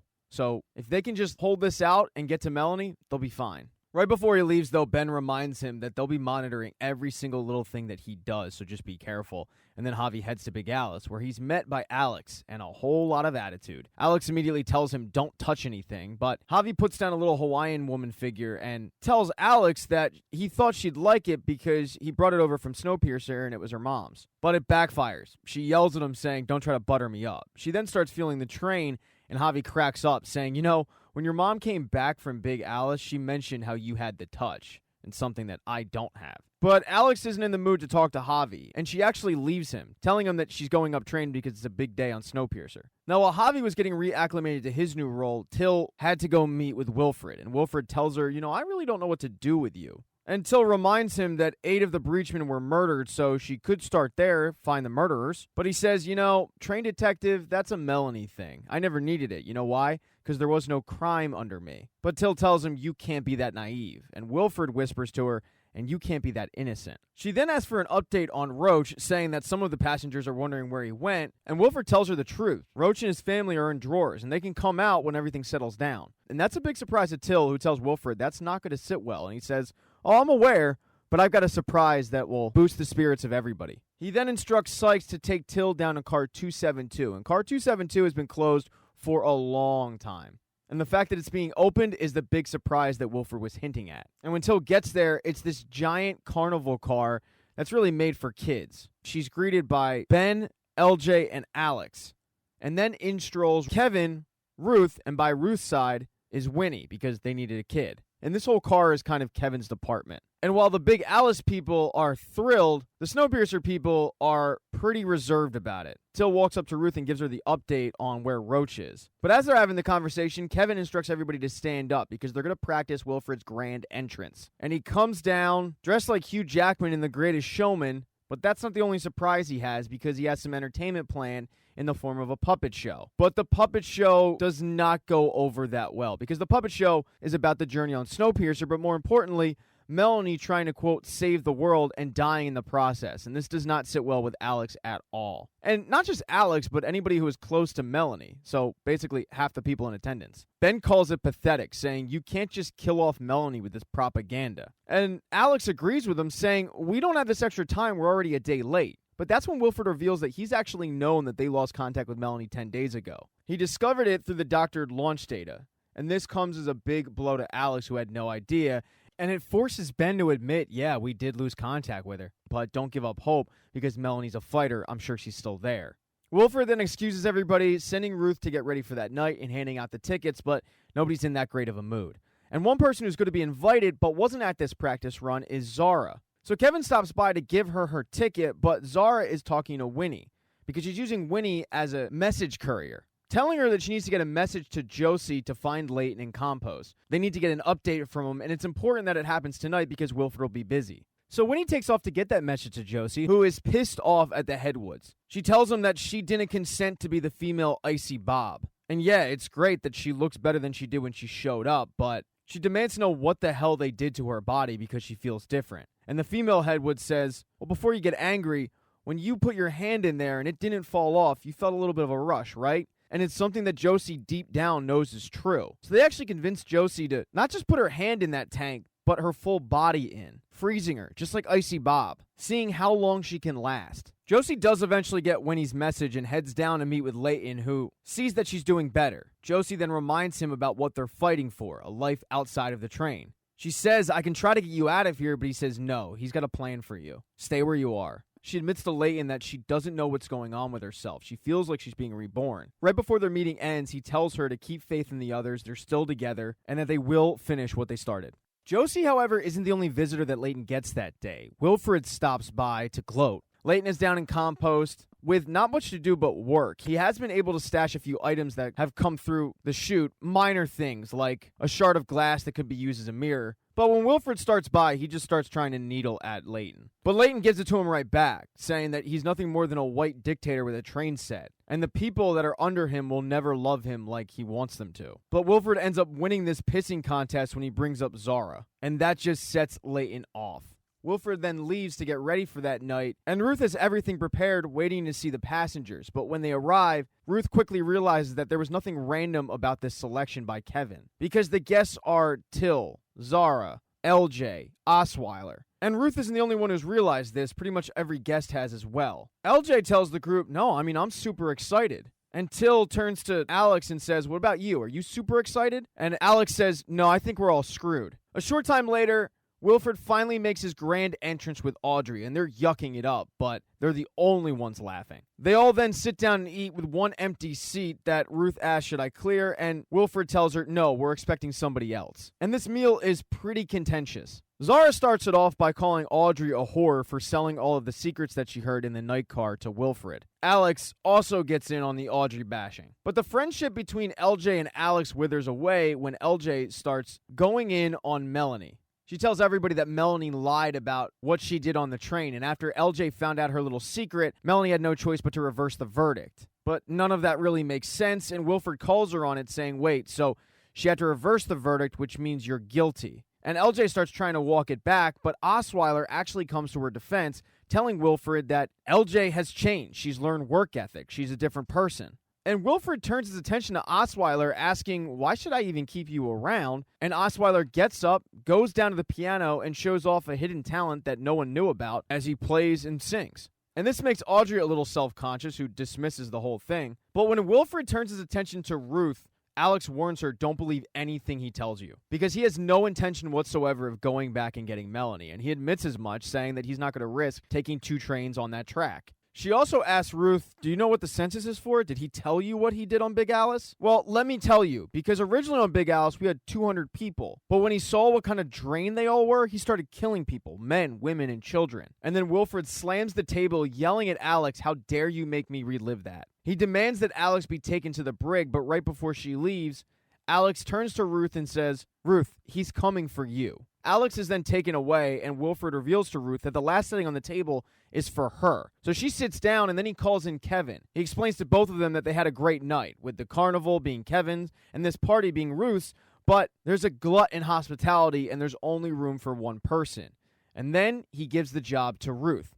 And she's relieved, but he tells her that in order to have the job, all she needs to do is address the train and tell them that they have no plans on going back for Melanie. And that is something that Ruth just cannot do. So as she's crying, she tells Wilfred that she's turning down his offer. And then she stands up, takes off the teal jacket, hands it over to Kevin, and is escorted over to Big Alice. After the party, Wilfred starts walking with Till saying, you know, I found out what job you can do. You can be my advisor. You can be my moral compass. You can show me where I go wrong. And then he opens a door and reveals a bunch of people hooked up to gas masks. He tells Till that these are the people that killed all the breachmen. And with one switch, their lungs will be filled with the air from outside. All Till needs to do is give the word, but she doesn't want to do that, saying they deserve a fair trial. She reminds him that all of those people were acting on his behalf, and he says, yeah, well, pretty much everybody does. So she advises him not to do it. And he says, okay, well then you should leave because you're not going to want to see this. And then he goes over and pulls the lever, killing everybody. But he didn't give Till enough time to actually walk out. So Till has to watch all of these people die. Wilfred then heads back up to the top of Big Alice where Javi is still in charge, but it's pretty awkward because there's an orgy going on, and it's pretty distracting to Javi. But during this key party, Javi faintly hears on the radio Melanie calling for Snowpiercer. He then, however, notices that Wilfred is walking towards him, so he shuts the radio off so he doesn't hear it. And Wilfred starts bashing Melanie, but Javi excuses himself to go to the bathroom because he knows he needs to get word that Melanie's made contact. So what he does is he writes a message on a piece of toilet paper and puts it in a lipstick tube and flushes it, hoping that it'll get down to Leighton. But Leighton isn't actually the one who finds it. It's Ruth. Ruth has been given the same job as Leighton, and she's pretty depressed about it. But when she finds the message, it gives her hope. And when she shows it to Leighton, he says, all right, Ruth, are you ready to get out of here? And finally, in the season finale, Leighton and Ruth have formed a plan to get out of the swamp, and it involves the guard who's outside. Ruth asks him for some more food, but when he sticks his hand through the little slot, they grab it. Leighton starts cutting him up, and finally Ruth just knocks him out with the shovel, and they're able to grab the keys and get out. They start trying to make their way through Big Alice to get to the engine, but it's really weird because nobody's out and about. And on their way to the engine, they just so happen to run into the brig, and they're a little surprised to see Alex there. They let Alex know that they've heard from Melanie. She's alive. They also let her know that they're planning on stealing Big Alice, and any assistance she could add would be appreciated. So she tells them that there's a secret entrance to the engine through Wilfred's bedroom. She also mentions how they're crossing the Rocky Mountain test track that day, which means they're going to need both engines, which means that they're going to need Ben's help. Ruth then offers to get Alex out of there, but she says, no, Wilfred wants me to kiss the ring. I can get out of here myself. So with this information, Ruth and Leighton head out, but it's not like life is going great for Wilfred. Audrey is in a stupor. He looks absolutely spent. And Till isn't exactly playing the game of advisor, telling him, well, you don't listen to my advice anyway, so I'm not your advisor. Wilfred gets especially on edge when he finds out from Kevin that Zara isn't accepting food. And that's a pretty big deal because Zara is the only pregnant person on Snowpiercer. Alex, however, does her part. She calls for Kevin to bring her to Wilfred, and she bows down, apologizing for everything, saying that Melanie was a fool, everyone who followed her deserved what they got. And she even apologizes to LJ, who has been acting as a quasi-new Alex to Wilfred. She is, however, able to whisper into Till's ear that Leighton is coming and they're seizing the train. Now, at this point, Leighton and Ruth had made their way through the bedroom to the engine, but Javi's being guarded by two brakemen. So Ruth and Leighton quietly grab some weapons from Wilfred's private collection and they bum rush both of them. And Ruth pops her cherry with her first kill. They tell Javi that they got his message, but they need to get a message to Ben to make the turn on the Rocky Mountain test track. And the thing is, they don't have a lot of time because they're going to hit that track in about 2 hours. Ruth, however, gets pretty distracted when she finds Wilfred's tub, and since she's been in the swamp for a while, she smells pretty bad, so Leighton and her clean up. And now that they're all clean, they decide to form a plan with Javi on what to do. The issue is, just like how Javi had people on his back, Ben has the same thing. He's got a brakeman and Sykes. So it's not like they're going to be able to just radio to him and say, hey, flip the track. But Javi figures that he'll be able to covertly get a message to Ben because they worked together for 7 years. So Javi's going to work on that, but they also need to work on getting Ruth and Leighton back to Snowpiercer. And the way they do that is to sneak Ruth and Leighton in a trunk that looks like it's destined for Wilfred's carnival car. And they get through the border with absolutely no problems. And they arrive in that car where Bach, Lights, and Zerek are all waiting for him. And Bach makes a comment about how he can't believe he's actually working with the tail, but Wilfred drove him to this point. Ruth and Leighton inform the group on their plans to take over the train, and they start making their way towards the engine. But they're not the only ones who are in on the coup, because as Audrey is trying to talk some sense into Zara that she needs to play Wilfred's game because Wilfred doesn't really need her. Wilfred can have the Headwoods just take her baby from her and kill her. There's a knock at the door, and it's Till, who knocks Audrey out, and they lock up Audrey as a prisoner. The good news for the group is that Javi was able to covertly get a message to Ben, so he knows he needs to switch the test track, but he has Sykes all over him. So he tells the brakeman that he needs to get some maps, but then he bum rushes the brakeman, pushing him and then locking him out of the engine, so it's just him and Sykes in there. He also grabbed the brakeman's baton, so he thinks that he has the edge on Sykes, but Sykes is a badass who beats the crap out of him. This may have actually been Ben's plan, though, because at one point, she punches him into the computer desk and he is able to switch the track over. And when the train switches over, it throws Sykes back, and Ben is able to grab something and use it to knock her out. He chains up Sykes and then radios to Javi that it's done. They're going to pick up Melanie. A short time later, Ben receives a radio message from Leighton. Leighton's in a cold lock with Bach, and that's where they're planning on picking up Melanie. And Ben lets him know that they're about 10 minutes out. But the issue is they're on the test track, which isn't exactly a smooth ride. And the shaking of a glass piques the interest of Wilfred, but Alex, knowing what's going on, says, "I'll radio the engine." And when she does that, she gets Ben on the other line. She makes it sound like, though, that everything's okay, when in reality, Ben is just telling her to hold Wilfred off. Now, initially, she's able to fool Wilfred, but she's not able to fool LJ, who says aloud that she's seen Melanie pull that trick, radioing the engine. And that's when Wilfred looks outside and notices that they are on the Rocky Mountain test track. Wilfred immediately jumps into action, saying that they need to seize both engines back, and he will command from Big Alice. He also tells the brakeman to escort Alex, but as she's walking out, she grabs a razor blade and puts it in her lip, just like Wilfred taught her. Wilfred then sounds an alarm, which lets Leighton and his group know that now Wilfred knows. And as the group is trying to hold off Wilfred, Leighton looks out the window and he sees Melanie walking towards the train. Unfortunately for Leighton's group, Wilfred has been able to cut his way into the engine as the brakeman beat the hell out of Javi. But Javi screams, "You can't kill me, you need engineers." And Wilfred knows he's right, but he also wants to punish Javi, so he has his dog attack him and not kill him. Wilfred then takes control of Big Alice's engine, forcing it to speed up. And when this happens, Ben starts radioing to Javi to slow down, but Wilfred lets him know, "Nah, it's me, I'm back. You can try to brake all you want, but I have more momentum." And even though Ben is trying his best to throw the brakes on, the train goes right past Melanie, which leaves Alex in the window screaming for her. Alex begs Wilfred to turn the train around, saying that the people deserve to see what she found. But Wilfred screams back at her that Melanie's whole shtick was a fantasy, that people can't accept the fact that he saved humanity. He saved everybody on the train. He then goes in on Alex, saying that she was nothing more than a tool, something that he collected. And she returns fire, saying that he will never be the leader that Melanie was. The conversation then gets physical with Wilfred slapping her, and that's when Alex pulls out the razor blade and cuts him pretty badly on the neck. She doesn't hit an artery, though, but she does flee. Alex makes her way through the trains where she links up with Bach, Leighton, and Ruth, because she knows that there's a way to still save Melanie. And Alex's plan involves reconnecting a couple of cars from Snowpiercer, going back, picking up Melanie, and then heading up track to reconnect. They'd be able to do this through the aquarium, which has a manual override. And if they did that, they'd have a 10-car train. And a 10-car train can outmaneuver Big Alice, because Big Alice is pretty slow. So as that group starts to go forward with this plan, Wilfred had to head to the Headwoods to get patched up, and he's in a really bad mood. And Josie is watching Wilfred get patched up from the second floor.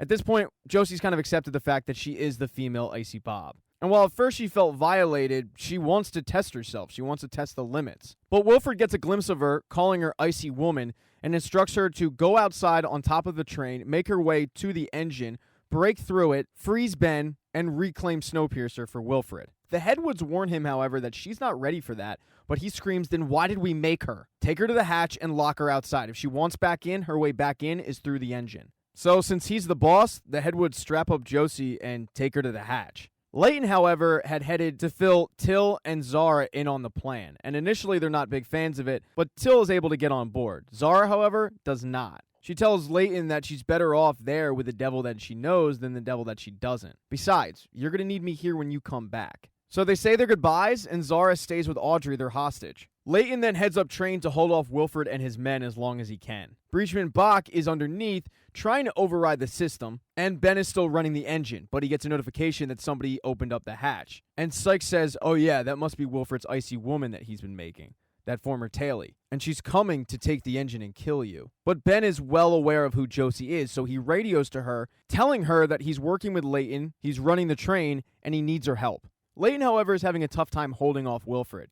He's made it all the way to the aquarium, where he tells Wilfred that they're going back for Melanie, and Wilfred ain't coming with. And that's when Till brings out the hostage, Audrey. Layton tells Wilfred that she's the guarantee that Zara stays safe. But Layton is totally unaware of what's going on beneath his feet with Boki, who is run up on by a bunch of brakemen, and he's putting up a good fight, but he's way outnumbered, and he's unable to manually override the train. And Wilfred knows this, so he's gloating to Layton that he was just never going to let him take the train. And when Layton tries to say that he'll kill Audrey, Wilfred just laughs at him, saying, "That's not who you are." But that's when they hear a banging from up top, and it's Josie, who is using the tool that she was supposed to use to break the engine, but instead, she's breaking the aquarium. And she's able to puncture it with all the water freezing up quickly and basically forming a sort of bomb. The people that were on the engine side fly back that way, and the people that were on the Big Alice side fly back that way. The whole aquarium disintegrates. And it's not pretty, but it works. The train ends up getting uncoupled. Layton's group then heads back to pick up Melanie, with Layton and Alex agreeing to go out to get her. They make it all the way to the research center, but they don't find Melanie. Instead, they find the data and the drives, and Alex finds a note from her mom. At this point, Alex is bawling her eyes out as she reads the note from Melanie, telling her that after the train went by, she knew that there was nothing left for her. She used up all the resources, she ate all the rats, and yes, she could have kept the power on for a few hours to keep herself warm, but a better idea was to keep it on a very low heat to save the drives. That way, they would have been preserved for months. She knew that when the train went by and Snowpiercer was braking and Big Alice was pushing, that Wilfred had intervened. At that point, she decided to just walk out into the snow. She finishes the note by telling Alex that she is her hope, and to learn to love the people that got them this far, and to build a better world. So Layton and Alex return to Snowpiercer, and they load up the drives, and it worked. All the research that Melanie collected is right on their computer screens, and they're able to see all the hotspots in the world that they can start to rebuild a colony. Layton, Josie, Ruth, Ben, Alex, they're all just marveling at the work that Melanie did. But that's when Layton says, "All right, let's go get our train back." And that is the end of Season 2 of Snowpiercer. Man, what a season. Thank you so much for getting to the point of this video. Do me a favor, if you like what you saw, hit subscribe. If you don't, keep moving, I guess. Hit thumbs up or thumbs down if you thought this sucked. But please be nice in the comment section. You don't need to point out every little mistake you found. This video is like 4 hours long. Mistakes are going to happen. Like sending Josie out there to get the train back for you. See, that was a mistake. It happens. But just know, I really do appreciate you guys checking this video out and listen to my podcast, Scene Invaders, if you want my thoughts on actual things.